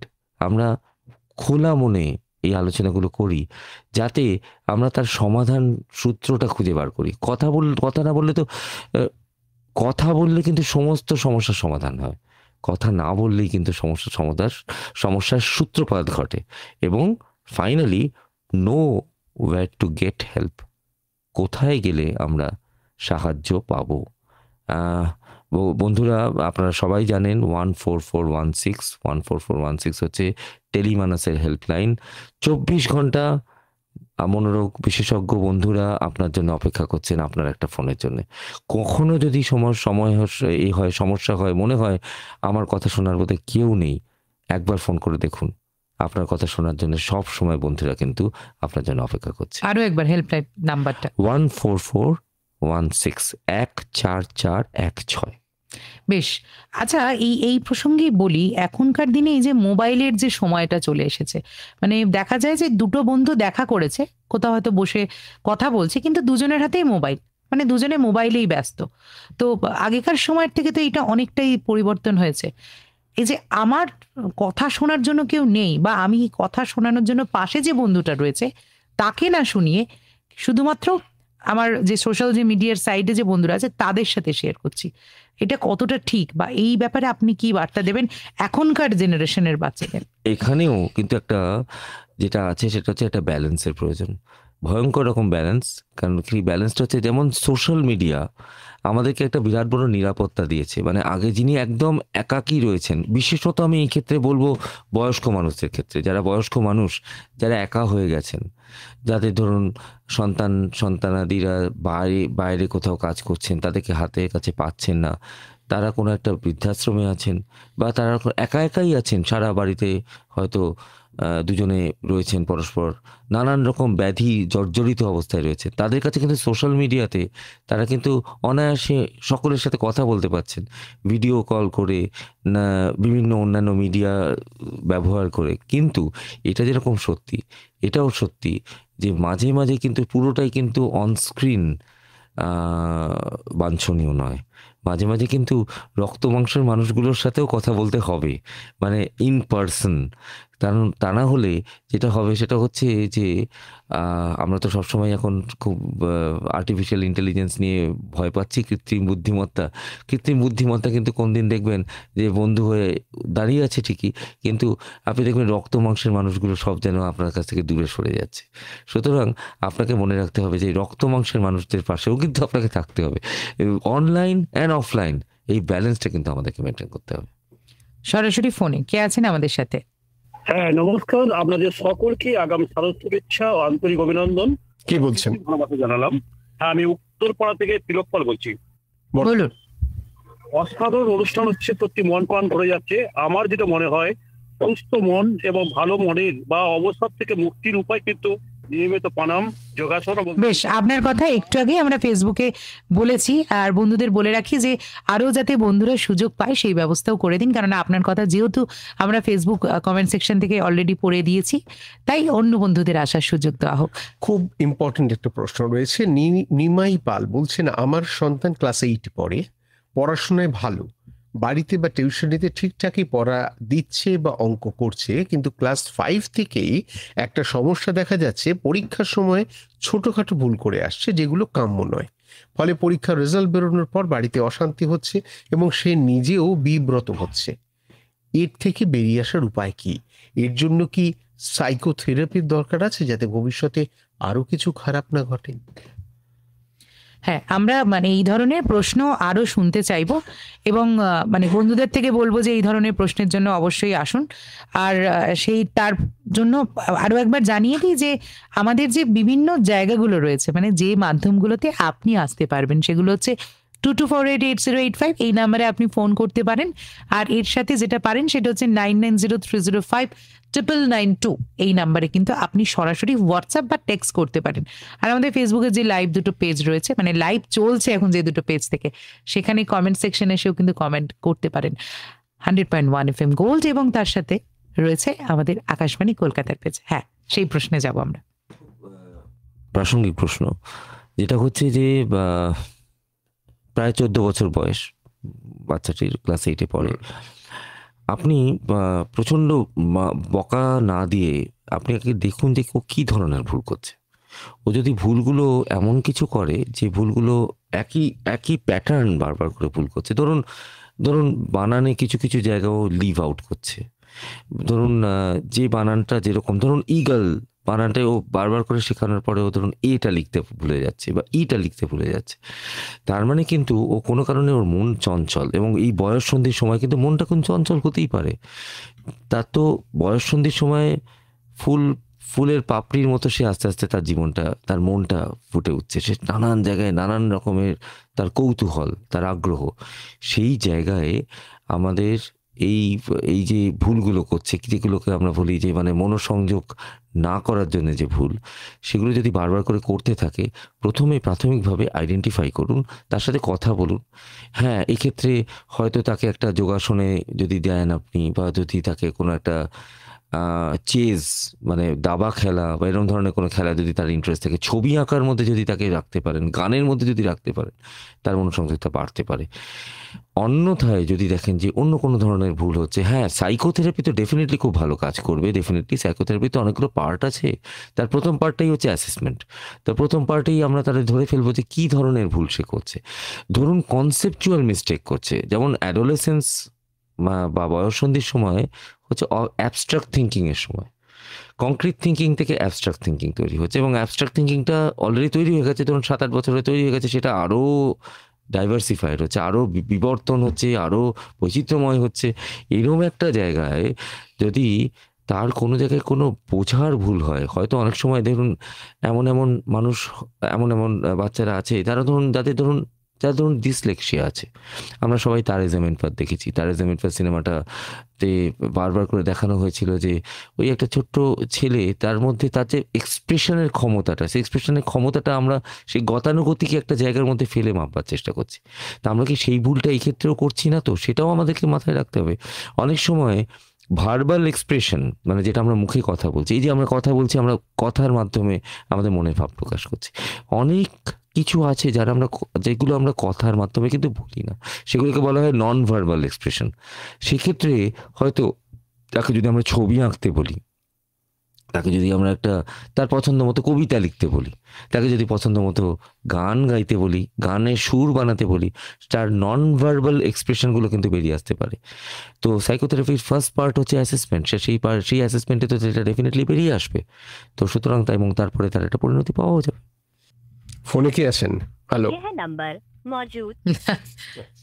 বেশ, এটাও কিন্তু বেশ মজার। মানুষ আমরা ভাবছি আছে, কিন্তু এই ভার্চুয়াল জগতের জন্য সেই মানুষটাতে এই মুহূর্তে আমাদের সাথে নেই। আচ্ছা, এই যে বাড়িতে যখন কোনো বাচ্চারা যখন একটু বড় হচ্ছে, সেই ক্ষেত্রে দেখা যায় যে এই যে যদি সুইসাইডাল কোনো টেন্ডেন্সি থাকে বিভিন্ন চাপের জন্য বা বন্ধুদের বিভিন্ন হয়তো কোনো কথার জন্য, এখনকার যদি কোনো রকম এরকম দেখি, তো বাড়ির লোক প্রথম কথা হচ্ছে কিভাবে বুঝবে যে এই বাচ্চাটা কিন্তু সুইসাইডাল একটা টেন্ডেন্সি আছে, এবং যদি বোঝে সেটাকে কিভাবে প্রিভেনশন করবে? ঠিক, একদম মানে আজকের জন্য খুব প্রাসঙ্গিক প্রশ্ন। প্রথমত আমি তো আগেই বলেছি যে কিছু কিছু বিপদ সংকেত, এই বিপদ সংকেতগুলো আমাদের মাথায় রাখতে হবে। যেমন তার হঠাৎ করে যদি কোনো আচার আচরণে কোনো পরিবর্তন ঘটে, তার বন্ধু বান্ধবে কোনো যদি পরিবর্তন ঘটে, হঠাৎ করে সে যদি বেশিক্ষণ অনস্ক্রিনে বেশিক্ষণ সময় দিতে শুরু করে দিল, এবং হঠাৎ খুব অ্যাগ্রেসিভ হয়ে যাচ্ছে, অ্যাগ্রেসিভ হয়ে গেল, যে নিজের প্রতি অ্যাগ্রেসিভ নাও হতে পারে, অন্যদের প্রতি অ্যাগ্রেসিভ হতে পারে, অ্যাবিউসিভ হয়ে যাচ্ছে, বা হঠাৎ গালিগালাজ করছে, বা যে কথাবার্তা বলছে। আবার এরকমও হতে পারে অনেক তো প্রচণ্ড নিজের মতো ঝিমিয়ে গেল, কথা বলছে না কারোর সাথে। অথবা হয়তো আপনি দেখলেন সে খুব মৃত্যুর কথা বলছে, সে খুব মৃত্যু নিয়ে ভাবছে, মৃত্যুর ভিডিও দেখছে। এই ধরনের যে এগুলো সব হচ্ছে বিপদ সংকেত। এমনকি এমনও হতে পারে, হয়তো আপনি দেখছেন যে সে কোনো একটা, হঠাৎ করে দেখলেন যে সে হয়তো ঘুমের ওষুধ জমাচ্ছে। তো এইরকম ভয়ানক ভয়ানক জিনিস, এগুলো যদি আপনারা দেখেন, এগুলো সব বিপদ সংকেত। ওই জন্যই বলেছিলাম যে বাবা মাদের কিন্তু খুব সতর্ক থাকতে হবে এবং খুব কেয়ারফুলি নজরের মধ্যে রাখতে হবে। 15 থেকে 34 বছর বয়সের মানুষ, তাদের মধ্যে বিশ্বের দ্বিতীয় বৃহত্তম মৃত্যুর কারণ খুব শিগগিরই হয়ে উঠবে আত্মহত্যা। এবং এই আত্মহত্যা কিন্তু রোধ করা যায়। কি করে রোধ করব? প্রথমত বিপদ সংকেত। বিপদ সংকেতগুলো দেখলেই সতর্কতা, আমরা সতর্ক হয়ে গেলাম। কখনোই এগুলোকে আমরা অবজ্ঞা করতে পারবো না বা ওভারলুক করতে পারবো না যে না ঠিক আছে, না, একদম আদা জল খেয়ে পার করার চেষ্টা করুন। এমনভাবে করবেন না যাতে ও আরও সিক্রেটিভ হয়ে যায়, কিন্তু খুব বুদ্ধি করে কেয়ারফুলি, যদি নিজেরা না পারেন কোনো বিশেষজ্ঞের পরামর্শ নিন, কারোর সঙ্গে একটা সঙ্গী করে নিয়ে বার করার চেষ্টা করুন। তার বন্ধু বান্ধবদের সাথে কথা বলুন, বার করার চেষ্টা করুন যে কেন বা কী কারণে সে এটা করছে, নাম্বার 1। নাম্বার 2 হচ্ছে তাকে লাইফ স্কিল শেখান, যাতে সে পড়ে গেলে উঠে দাঁড়াতে পারে। দৌড়ে যে দৌড়চ্ছে সে কিন্তু কোনো না কোনো সময় কচটকে পড়বেই। পড়ে যাওয়াটা তার একটা স্বাভাবিক দৌড়ের প্রক্রিয়া। তাকে এটা শেখান, তাকে হারতেও শেখান, তাকে জিততে যেরকম শেখাচ্ছেন তাকে হারতেও শেখান। কিন্তু শুধু হারলেই তো চলবে না, হারার পরে তাকে আবার জিততে শেখান। এটা খুব জরুরি। 3 নম্বর হচ্ছে রেজিলিয়েন্স, ধৈর্য বাড়ানোর পরীক্ষা। ধৈর্য বাড়াতে হবে এবং যদি ধৈর্য বাড়ানোর জন্য যা পদ্ধতি, যে সাইকোথেরাপিউটিক মেজার্স, সেগুলো নিন। বিশেষজ্ঞের পরামর্শ নেওয়ার ক্ষেত্রে কুণ্ঠাবোধ করবেন না যে এটার জন্য সাইকিয়াট্রিস্ট দেখাবো, এইটুকু একটা বাচ্চা, কখনোই নয়। এই আপনার একটা ছোট্ট সিদ্ধান্তের গাফিলতির জন্য একটা ভয়ঙ্কর বিপদ ঘটে যেতে পারে। সেই মানুষটার কাছে, হাতের কাছে যে বিপজ্জনক জিনিসগুলো থাকে, সেই জিনিসগুলো সরিয়ে দিতে হবে। যেমন হচ্ছে যদি কেউ মানে ছুরি বা ব্লেড বা ঘুমের ওষুধ বা গ্রামাঞ্চলে আমরা দেখি যেটা কীটনাশক, অনেক ক্ষেত্রে কীটনাশক থাকে, দড়ি, এই জিনিসগুলো সরিয়ে ফেলতে হবে। হঠকারিতা কমাতে হবে। হঠকারিতা নিজেদের মধ্যেও কমাতে হবে, তাদের মধ্যেও কমাতে হবে। খাবার দাবারের দিকে নজর দিতে হবে। এমন খাবার যেমন হচ্ছে যেখানে আর্টিফিশিয়াল ফ্লেভার্স আছে, আর্টিফিশিয়াল কালার্স আছে, যেগুলো আমাদের আরও বেশি করে ইম্পালসিভ করে তোলে। এখন আমি দেখেছি অনেক বাচ্চা 10 বছরের কম ছেলে মেয়েরা, তারাও এনার্জি ড্রিঙ্কস খান। এনার্জি ড্রিঙ্কসের মধ্যে ক্যাফাইন থাকে। ক্যাফাইন অনেকটা ইম্পালসিভ করে দেয় আমাদেরকে।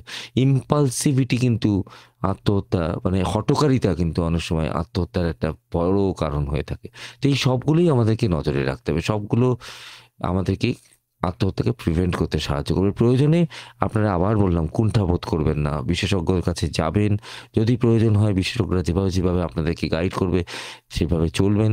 তারা আপনার শত্রু নয়, তারা আপনার বন্ধু, এবং তারা কিন্তু এই প্রতিরোধে আপনাদের সহায়ক হয়ে উঠবে।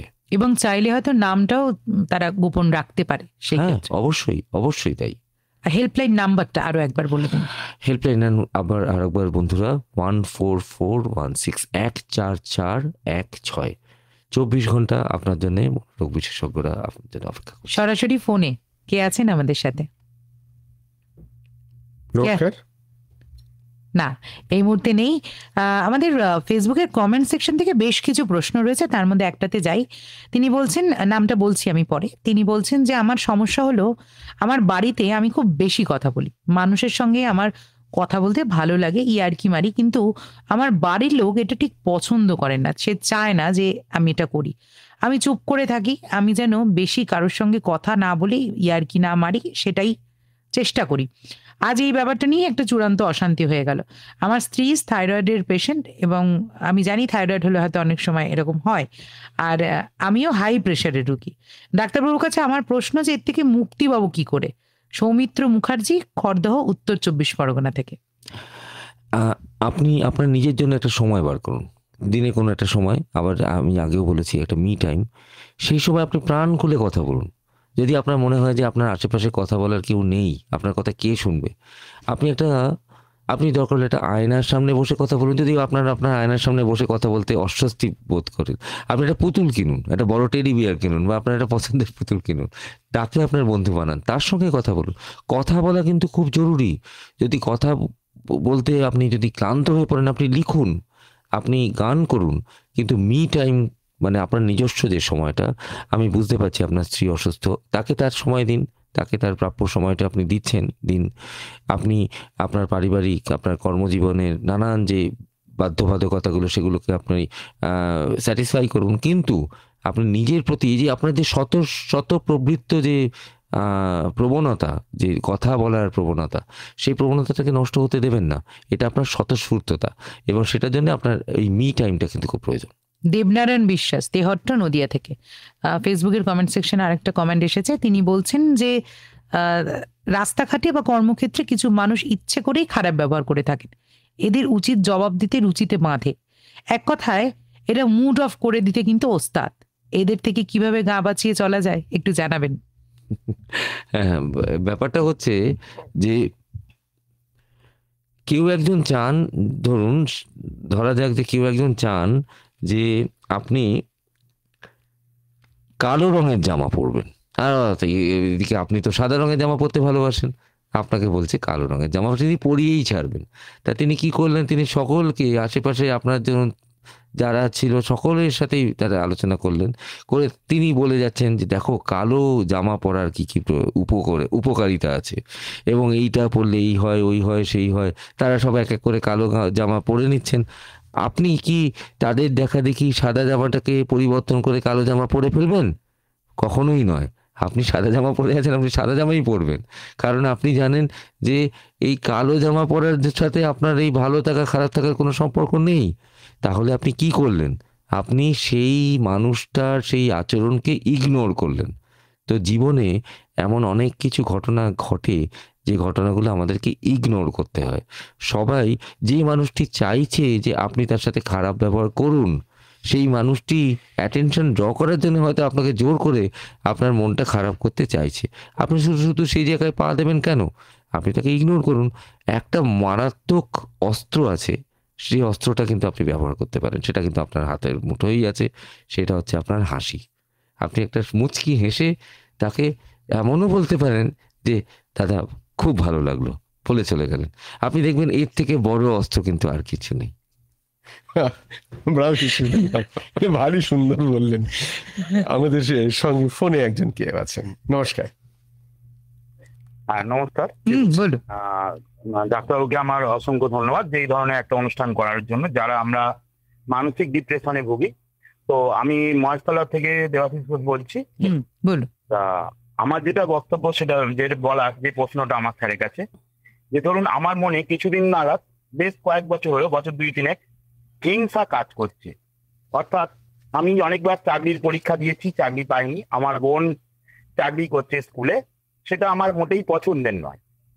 আর তাছাড়াও আমি একটুতে ভীষণ রেগে যাই। এই রাগটাকে দমন করা এবং এই হিংসাটাকে দমন করার, আর যত রাগ বাড়ে তত আমার যেন চিন্তা মাথায় কুড়ে কুড়ে খায়। এই চিন্তাটাকে থেকে আমি দূর হতে গেলে আমাকে কি করা প্রয়োজন, যদি একটু বলেন। বেশ, নিডস মানে হচ্ছে চাহিদা।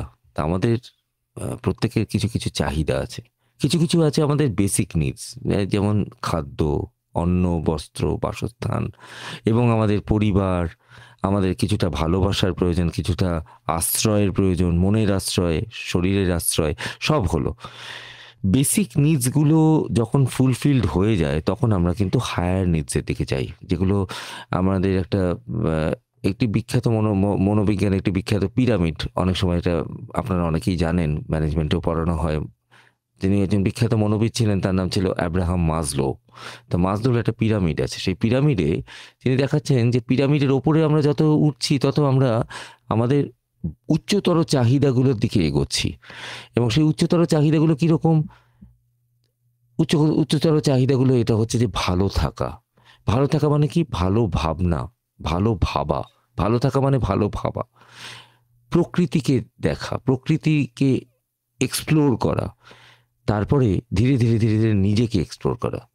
অর্থাৎ নিজে কি, আমি মানে কি, হ্যাঁ, আমি আসলে কি করতে চাই।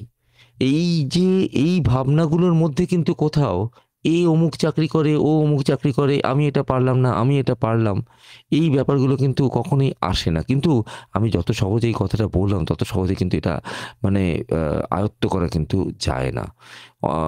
যেটাকে বলা হয় সেলফ অ্যাকচুয়েশন, এই সেলফ অ্যাকচুয়েশন কিন্তু অত সহজে আয়ত্ত করা যায় না। তাহলে আমরা কি করব? আপনি একটা জিনিস কিন্তু ভেবে দেখুন, আপনি কিন্তু এটা রিয়েলাইজ করেছেন যে আপনার মধ্যে এই হিংসা ভাবটা আসছে, অ্যাগ্রেশন আসছে। এটা দুটো কারণ হতে পারে। একটা কারণ হতে পারে আপনার না পাওয়ার বেদনা থেকেই এই অ্যাগ্রেশনটা আসছে, এই আগ্রাসনটা আসছে। আপনি কিছু কিছু জিনিসে জীবনে আপনি বঞ্চিত হয়েছেন, যে জিনিসটা হয়তো আরেকজন পেয়েছেন, আপনার তখন তার উপর হিংসা হচ্ছে। দ্বিতীয় কারণ যেটা হতে পারে সেটা হচ্ছে আপনি স্বতঃপ্রবৃত্তভাবেই হিংসা পরায়ণ। কিছু কিছু মানুষ আছে না, অনেক পাওয়ার পরেই আরও যেতে চায়, ও কেন পাবে, ওরটাও আমার, তারটাও আমার, এক ধরনের নার্সিসিজম কাজ করে তার মধ্যে। তো সেটাও হতে পারে। আমি দুটো ক্ষেত্রে কিন্তু গ্রহণ করে নিয়ে বলছি যে এর মধ্যে কিন্তু একটা পজিটিভ সাইড হচ্ছে, আপনি কিন্তু নিজে ফোন করে আমাদের বলছেন যে আপনার মধ্যে হিংসা পরায়ণতা রয়েছে। এটার মানে কিন্তু আপনি প্রথম পদক্ষেপে অলরেডি এগিয়ে গেছেন। আপনি যেটা করবেন সেটা হচ্ছে একটা সাদা খাতার মধ্যে লিখবেন আপনি জীবনে কি কি পেয়েছেন। ও কি কি পায়নি আপনি পেয়েছেন সেটা নয়, আপনি কি কি পেয়েছেন সেটা আপনি লিখবেন। এবং লিখে প্রত্যেকটা যে নম্বর, যে জিনিসগুলো লিখলেন সেগুলোকে ভালো করে ভাববেন যে এগুলো আপনি পেয়েছেন। যেগুলো আপনি পেয়েছেন তার মধ্যে এবার ভাববেন যে তার পাওয়ার পেছনে কার কার অবদান আছে। ধরুন ধরা যাক আপনি স্কুলে পড়েছেন, পড়ে আপনি মাধ্যমিক দিয়েছেন। স্কুলে পড়ানোর পেছনে আপনার দিদিমণিদের অবদান আছে, আপনার স্যারেদের অবদান আছে। তো তাদের অবদান, এগুলো ভাবতে থাকুন। এগুলো ভাবতে ভাবতে আপনি দেখবেন আপনার এই ক্ষুদ্র হিংসা বা ক্ষুদ্র পাওয়া না পাওয়া, চাওয়া পাওয়ার মধ্যে দেখবেন একটা বিরাট ব্যবধান তৈরি হয়ে গেছে। আপনি অনেক কিছুই পেয়েছেন যেটা আপনি আর অন্য মানুষটা পাননি। তো আমাদের তো সকলে তো একই রকম হলে তো হবে না, পৃথিবী খুব বৈচিত্র্যময়। তিনি কিছু কিছু পেয়েছেন, আপনি কিছু কিছু পাননি, আবার আপনি কিছু কিছু পেয়েছেন, তিনি কিছু কিছু পাননি। আমরা অনেক সময় এই ব্যাপারটা ভুলে যাই। তা আমাদের তখন মাঝে মাঝে এই জায়গাটায় ফিরে আসতে হয়। খুব ভালো একটি প্রশ্ন এসেছে ফেসবুকে। সুব্রত মণ্ডল বলছেন, আমি সিজোফ্রেনিয়ার পেশেন্ট, রিসেন্টলি খুব মেন্টালি ফ্যাটিগ ফিল করছি, আর এপিসোডগুলো ভেবে মন খারাপ লাগে, কিভাবে কাজে মন দেব? খুব ভালো প্রশ্ন। সিজোফ্রেনিয়ার একটা স্টেজে যখন আপনি সুব্রতবাবু ভালো হয়ে গেছেন বলে আপনার ফ্যাটিগ আসছে, আপনি ভাবছেন যে ভয়ঙ্কর একটা পাহাড় আপনার উপর চেপে বসে আছে। আপনার একটা এই যে স্কিজোফ্রেনিয়া, এটা এত বড় একটা শব্দ আপনার মাথার উপর চেপে বসে আছে। এর কারণ কিন্তু আপনি নন, এর কারণ আমরা স্কিজোফ্রেনিয়া বানিয়েছি। স্কিজোফ্রেনিয়া একটা অসুখ। সে ওষুধ খেলে, সাইকোথেরাপি করলে এবং সমাজে বন্ধুরা হাত বাড়িয়ে দিলে সেটা কিন্তু ট্রিটমেন্ট হয়ে যায়। কিন্তু আমরা কিন্তু সেটা বাড়িয়েছি কিভাবে? আমরা বাড়িয়েছি এইভাবে যে আমরা তার একটা কলঙ্ক আমরা একটা ছায়া তৈরি করেছি। সিজোফ্রেনিয়া যে যদি একটা ছোট্ট 4 ফিটের একটা লোক হয়, আমরা তার একটা 40 ফুট লম্বা ছায়া বানিয়েছি। সেই 40 ফুট লম্বা ছায়ার দৈত্যটা হচ্ছে আপনার এই কলঙ্ক, আপনার এই সমাজের মানুষের দুরবস্থা। না, ও তো স্কিজোফ্রেনিয়া, ও তো এই কথাগুলো এইগুলো এরকম বলবে, ওরম বলবে, সেরম বলবে আপনার পরিবারের লোকজন। আপনাকে প্রথমত হাত বাড়াতে হবে বন্ধুর জন্যে, এবং আপনি যদি হাত বাড়ান তাহলে আপনি অনেক বন্ধু পাবেন যারা আপনার মতো এরকম একই রকম অবস্থানের মধ্যে দিয়ে যাচ্ছেন। এবং যদি আপনার মনে হয় যে এই ভারটা এতটাই বেশি যে আপনি আর পারছেন না, তাহলে কিন্তু একবার অন্তত আমাদের বিশেষজ্ঞদের হাতেও হাত বাড়িয়ে দিন। আমরা আপনাদের পাশে এসে দাঁড়াবো, আপনার পাশে এসে দাঁড়াবো। আমরা সেই ট্যাবু অ্যাওয়ারনেস, সেই বিষয়গুলো আমরা কিন্তু আবার প্রমোট করার চেষ্টা করব। কেমন? আপনি একা নন, এটা মনে রাখবেন সবসময়।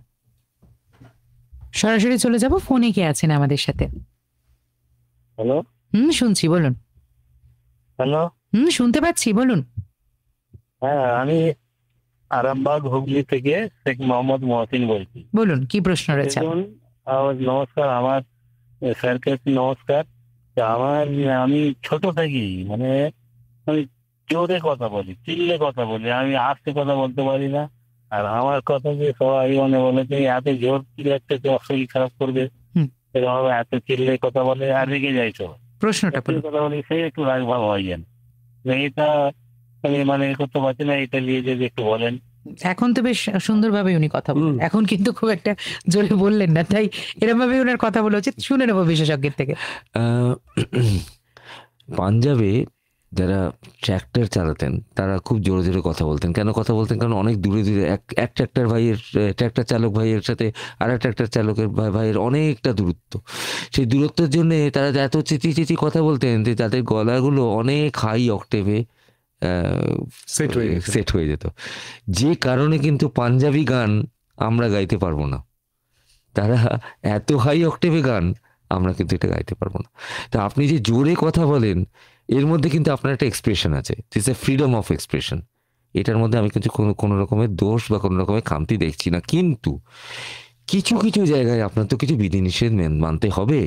মানে ধরুন আপনি যখন কোনো একটা জায়গায় যাচ্ছেন, ধরুন আপনি ডাক্তারবাবুর কাছে আসছেন, এবার ডাক্তারবাবু ধরুন স্টেথোর বদলে ধরুন একটা কি বলি, ধরুন একটা স্পিচ কুকুর নিয়ে বসে আছেন, তা আপনি তখন হয়তো ভাববেন যে এটা কেমন ডাক্তারবাবু। ঠিক সেরকম কিছু কিছু জায়গায় কিছু কিছু বিধিনিষেধ আছে। যেমন আপনি লাইব্রেরিতে যদি খুব জোরে জোরে কথা বলেন, তা সেখানে তার ডেসিবেলের হিসেব আছে যে না 30 ডেসিবেলের নিচে কথা বলতে হবে। সেই রকম সেই জায়গাগুলোয় আপনি একটু ট্রেন করুন। কিন্তু অন্যথায় আপনি যদি স্বাভাবিকভাবে খুব জোরে জোরে, যেমন আমাদের সাথে কথা বললেন, আপনি সচেতনভাবেই কম আস্তে আস্তে কথা বললেন, কিন্তু সেইটা যখন আপনি স্বাভাবিকভাবে কথা বলবেন, আপনি জোরে জোরে কথা বলবেন, তাতে আপনার তো কোনো খারাপ কিছু নয়। তাতে যদি কোনো রাগারাগি হয়, আপনি তো সেক্ষেত্রে কারোর কটু কোনো কথা বলছেন না। আপনি it is your natural expression. আপনার ন্যাচারাল এক্সপ্রেশনকে কখনো নষ্ট করবেন না। অলরেডি কিন্তু 2.2K একটা লাইভের আমাদের ভিউ, আর একটাতে অলমোস্ট 1000-এর কাছাকাছি। তো বন্ধুরা যারা জয়েন করে আছেন তাদেরকে বলি যে সরাসরি প্রশ্ন করতে পারেন। সুস্থ মন সুস্থ জীবনের খুঁটিনাটি নিয়ে আজকে আমরা কথা বলছি। ডক্টর শুদ্ধেন্দু চক্রবর্তী মনোরোগ বিশেষজ্ঞ রয়েছেন আমাদের সাথে। আর আজকের আমরা বিভিন্ন বিষয় নিয়ে, মানে মনোরোগ বিশেষজ্ঞকে যখন পেয়েছি, বিভিন্ন বিষয়ে কথা বলছি, মানে কালকে একটা বিশেষ দিনও, তো সেইটা নিয়েও আরো কিছু কথায় আসবো। কিন্তু এই মুহূর্তে বোধহয় হোয়াটসঅ্যাপে মেসেজ রয়েছে। শ্রীদাম মণ্ডল লিখছেন, আমার বয়স 38, ইদানিংকালে স্পাইনে বড় অপারেশন হয়েছে। তারপর কিছু পরিচিত লোকজন কোনো রকম কাজের সাহায্য চাইলে পুরনো কিছু ক্ষোভ মনে জমে থাকায় খুব উত্তেজিতভাবে রিয়্যাক্ট করছি, নিজেরও খারাপ লাগছে। এর থেকে মুক্তির উপায় কি? আপনার এই হঠাৎ করে রিয়্যাক্ট করা বা হঠাৎ করে উত্তেজিত হয়ে যাওয়ার একটা অন্যতম কারণ হচ্ছে আপনার শারীরিক অসুস্থতা, যেটাকে আমরা বলি depression due to secondary medical general medical condition. আপনার একটা অসুখ হয়েছে, অসুখের জন্য আপনার চল শক্তি অনেকটাই খর্ব হয়েছে, এবং সেই কারণে আপনি কিন্তু অনেক কিছু করতে পারছেন না যেগুলো আপনি আগে পারতেন। তো এর জন্যে আপনি রিয়্যাক্ট করছেন, আপনি উত্তেজিত হয়ে যাচ্ছেন, হয়তো আপনি কিছুটা অবসাদগ্রস্তও হয়ে আছেন।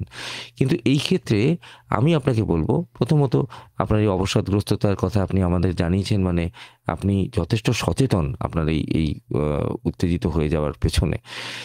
আপনি একটা গ্রুপের মধ্যে একটা গ্রুপ তৈরি করুন, একটা নিজেদের মধ্যে একটা বন্ধুবৃত্ত তৈরি করুন, যেখানে আপনার মতো আরও অনেক মানুষ আছে তাদের এরকম স্পাইনাল অপারেশন হয়েছে। তাদের সঙ্গে আপনি আলোচনা করুন, তাদের সাথে আপনি কথা বলুন, তাদের অভিজ্ঞতাগুলো শুনুন, আপনার অভিজ্ঞতা তাদের সাথে শেয়ার করুন। তারা কিন্তু আপনার কথা বুঝতে পারবে, আপনার কথা তারা বুঝতে পারবেন। আপনি দেখবেন আস্তে আস্তে ধীরে ধীরে আপনার সেই আত্মবিশ্বাস তৈরি হচ্ছে, এবং আপনি দেখবেন যে আপনার এই উত্তেজনা ভাব, এই অবসাদগ্রস্ততা কমে যাবে। আরো একটা প্রশ্ন রয়েছে আমাদের ফেসবুকের কমেন্ট সেকশন থেকে। রঞ্জন সাহু তিনি বলছেন, নেতিবাচক চিন্তা থেকে কিভাবে নিজেকে দূরে রাখবো? নেতিবাচক হচ্ছে নেগেটিভ। নেগেটিভকে দূরে রাখার জন্যে আপনাকে কি করতে হবে? আপনাকে পজিটিভ ভাবতে হবে। এবার কোনটা পজিটিভ কোনটা নেগেটিভ, এটা কিন্তু একটা ভয়ঙ্কর রিলেটিভ টার্ম। আমার কাছে যেটা পজিটিভ আপনার কাছে সেটা নেগেটিভ হতে পারে, আমার কাছে যেটা ইতিবাচক আপনার কাছে সেটা নেতিবাচক হতে পারে, আপনার ইতিবাচক আমার কাছে নেতিবাচক হতে পারে। কিন্তু যদি আপনার মনে হয় কোনো একটা জিনিস নেতিবাচক চিন্তা, আপনি সেগুলোকে লিখে রাখুন, এবং আপনি সেগুলোকে স্বীকার করে নিন, আমার এগুলো চিন্তা হচ্ছে। খুব বেশি নেতিবাচক চিন্তাভাবনা মনের মধ্যে আসা অবসাদগ্রস্ততার একটা অন্যতম কারণ। যদি সেটা খুব ঘন ঘন আসতে থাকে, যখন জীবনের প্রতি নেতিবাচক ভাবনা, বা বেঁচে থাকার প্রতি একটা নেতিবাচক ভাবনা, এগুলো যদি আসে তাহলে অবশ্যই কিন্তু আমাদেরকে অ্যালার্ট হয়ে যেতে হবে। আপনাকে সেক্ষেত্রে বিশেষজ্ঞের পরামর্শ নিতে হবে। কিন্তু যদি সেটা অতটা না হয়, সব ব্যাপারেই আমার একটা নেগেটিভ নেতিবাচক চিন্তাভাবনা আসতে থাকে, আপনি কিছু ইতিবাচক, আপনার নিরিখে কিছু ইতিবাচক মানুষের সাথেও কথা বলুন। তারা কিভাবে জীবনটাকে দেখছে দেখুন।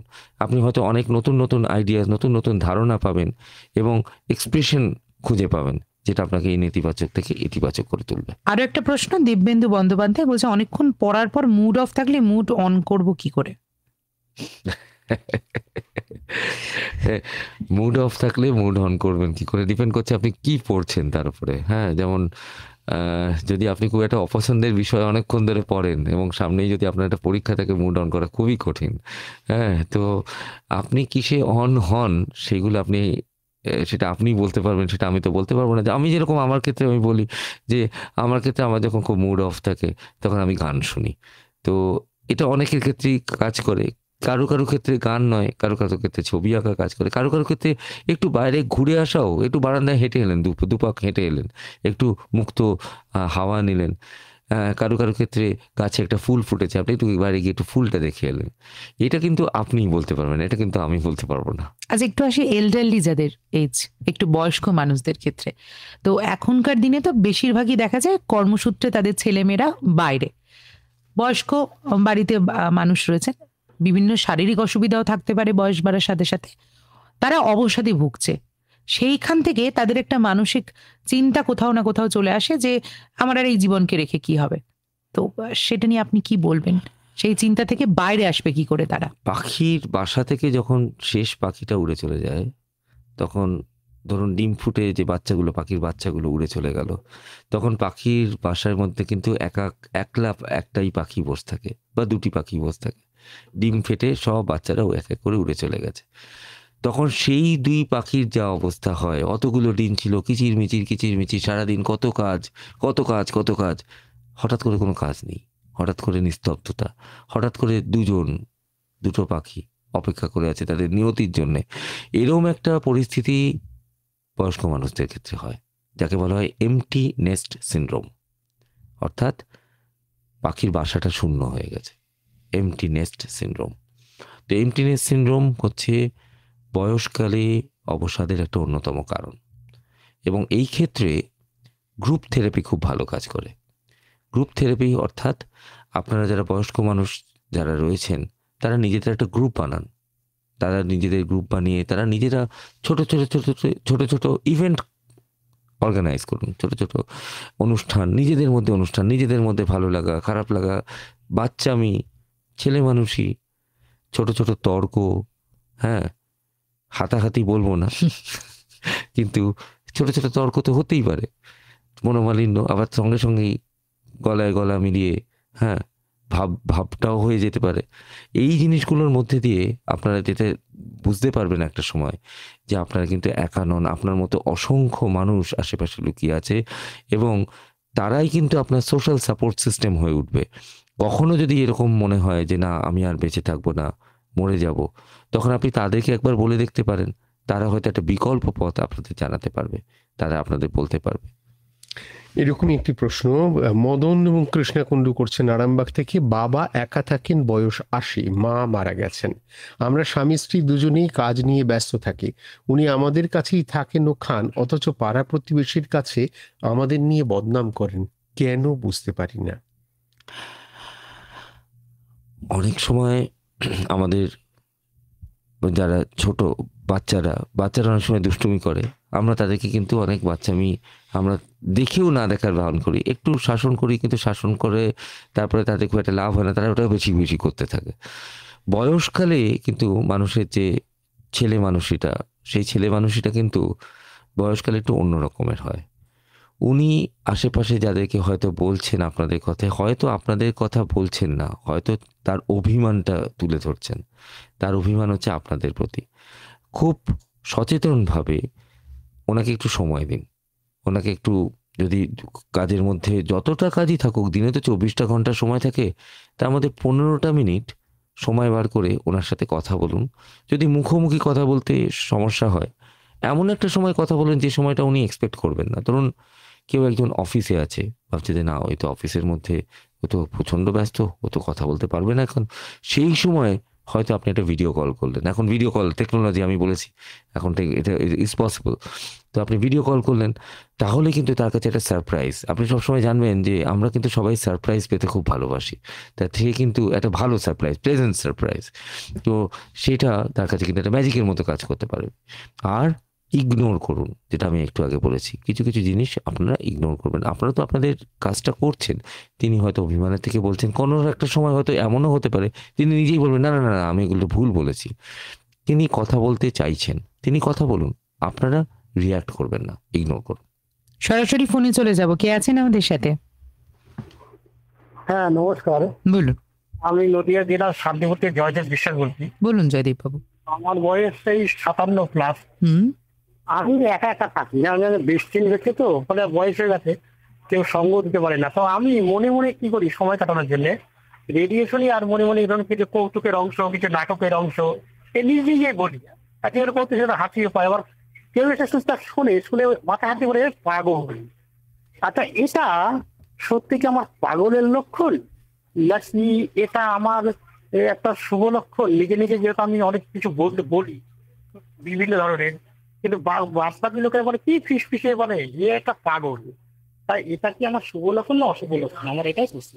ইতিবাচক না নেতিবাচক? আমার তো মনে হচ্ছে এটা একটা অত্যন্ত ইতিবাচক একটা ঘটনা, যে আপনি যখন আপনি নিজেই বলছেন আপনি একা একা থাকেন, আপনার সঙ্গে কথা বলার কেউ নেই, অথচ আপনি দেখুন রেডিও খুললেই আপনি কত নিজেকে খুলে ধরতে পারছেন, আশেপাশে কত মানুষকে খুঁজে পাচ্ছেন। আমি আকাশবাণী কলকাতা এবং আকাশবাণী যুবভারতী এফএম সেকশন সকলকে আমি করব, মানে ধন্যবাদ দেব যে আমাদের জীবনে যতই বিবর্তন আসুক, টেকনোলজিক্যাল অ্যাডভান্সমেন্ট আসুক, আমাদের কিন্তু রেডিও হারিয়ে যায়নি। রেডিও কিন্তু আমাদের সঙ্গী হয়ে রয়ে গেছে। আপনারা আরও রেডিও শুনুন, আরও কথা বলুন, নিজের সঙ্গে কথা বলুন। স্বগতোক্তি, সলিলকি ইটসেলফ, এটা একটা খুব মানে এটা ভালো ভালো লক্ষণ। আপনি মোটেই পাগল নন। ঋত্বিকা ঘোষ ফেসবুকে প্রশ্ন করেছেন, সামনের রবিবার এক্সাম, জানি পড়তে হবে, কিন্তু বিভিন্ন মানসিক চাপ, মন খারাপ, কাজের চাপে কিছুতেই পড়তে পারছি না, এর সমাধান কি? যে বিষয়ে আপনার এক্সাম, সেই বিষয়ের এক্সামটা প্রথমত তুলে ধরুন, লিখে ফেলে ছোট ছোট টাস্কে ভাঙুন এবং ভেঙে সেই টাস্কগুলোকে রিভিশন করুন। কিন্তু এতগুলো সহজ করে বলছি, এগুলো তো আপনার মাস্টারমশাই নিশ্চয়ই বলে ফেলেছে, আমি তাহলে নতুন কি বলবো?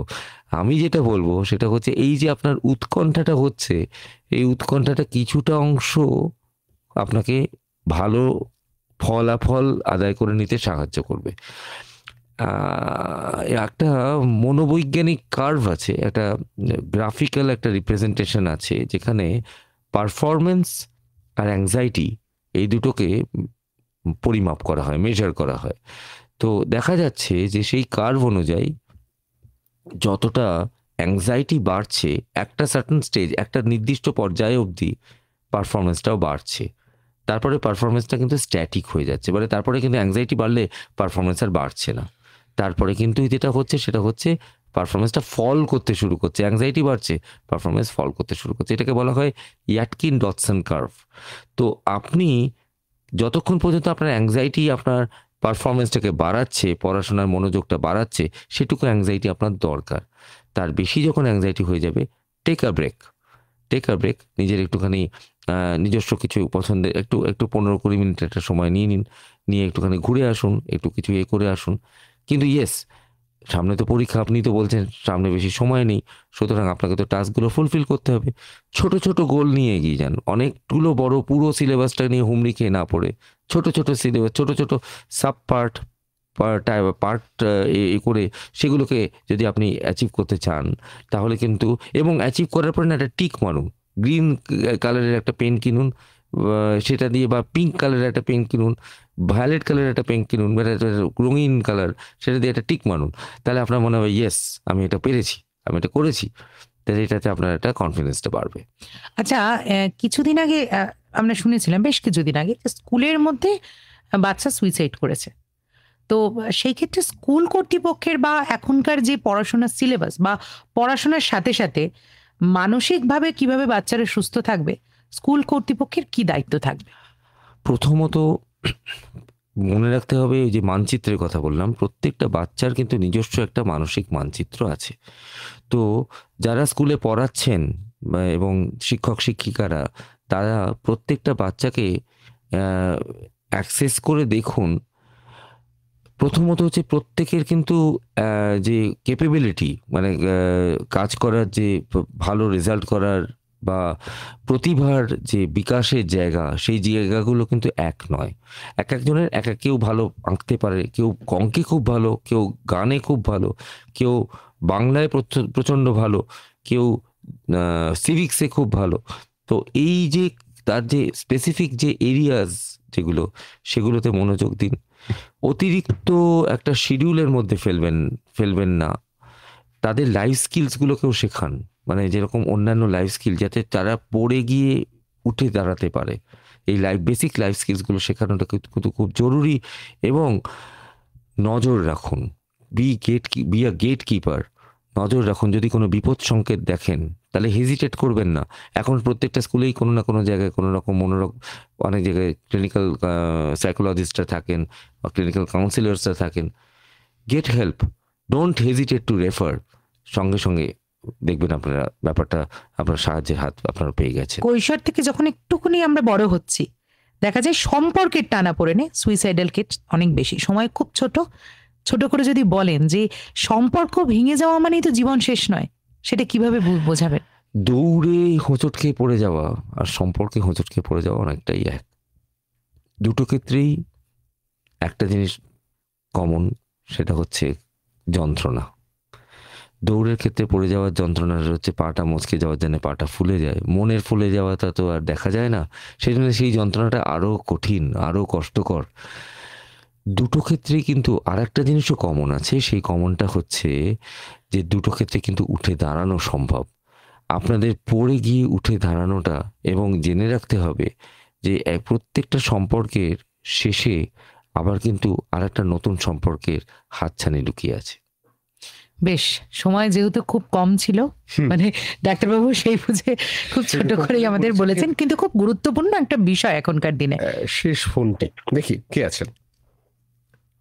চটপট না, ফোনে পাচ্ছি না, মানে ফোনে যোগাযোগ হচ্ছে না। আর ফোন নেওয়ার বা কোনো প্রশ্ন নেওয়ার হয়তো আমাদের সময় নেই। আমরা সুস্থ মন সুস্থ জীবনের, মানে সুস্থ জীবনের খুঁটিনাটি নিয়ে কথা বলছিলাম। যেহেতু কালকে একটা বিশেষ দিন, ওয়ার্ল্ড সুইসাইড প্রিভেনশন ডে, ছোট্ট করে একটা টেক হোম মেসেজ এখনকার জেনারেশনকে বা সমস্ত মানুষদের। নিজের মনের যে কষ্ট, সেই কষ্টটাকে ভাগ করে নিন, বলুন মানুষকে, জানান, শুনবেন। সবসময় জানবেন যে আপনার কথা শুনবার জন্য কিন্তু আমরা সবাই আছি। আমরা মানে কিন্তু শুধু আমরা নই যারা আমরা এখানে কথা বলছি, আপনার আশেপাশে অনেক মানুষ আছে যারা আপনার কথা শুনবেন এবং আপনাকে সাহায্য করবেন। নিজেকে কখনো একলা ভাববেন না। আপনার আশেপাশে অনেক বন্ধু আছে, তারা সবাই কিন্তু মোবাইল স্ক্রিনে নেই। রক্ত মাংসের অনেক মানুষ আছে যাদেরকে আপনি মোবাইল স্ক্রিনের বাইরে দেখতে পাচ্ছেন না। এই সবাইকে নিয়েই আমরা কিন্তু একটা নতুন সুস্থ মন এবং সুস্থ পৃথিবীর দিকে এগিয়ে যাব। সময় একদম শেষের দিকে, আর আরোগ্য থেকে বিদায় নেব ঠিকই, কিন্তু ঠিক মানে 11টা বেজে 10 মিনিটে আবারও আমরা ফিরবো অন্য অনুষ্ঠানে। মৌসুমী সঞ্জয় ছিলাম এতক্ষণ আপনাদের সাথে, আর অবশ্যই সুস্থ মন সুস্থ জীবনের খুঁটিনাটি নিয়ে ডক্টর শুদ্ধেন্দু চক্রবর্তী, প্রখ্যাত মনোরোগ বিশেষজ্ঞ, শুনলাম তার থেকে অনেক অনেক গুরুত্বপূর্ণ তথ্য। ডক্টর চক্রবর্তী, অনেক ধন্যবাদ আপনাকে, এবং সঙ্গে ওই একটা আবদার নিয়ে শেষ করা আর কি। আমি জানি আপনি খুব ব্যস্ত, তবুও তার মাঝে আবার কোনোদিন এরকম কোনো একটা অনুষ্ঠানে আপনাকে। একদম একদম, আমিও ভীষণ ভীষণ উৎসাহী থাকবো। সকলকে অনেক অনেক শুভকামনা, অনেক অনেক অনেক অনেক শুভেচ্ছা, শুভরাত্রি।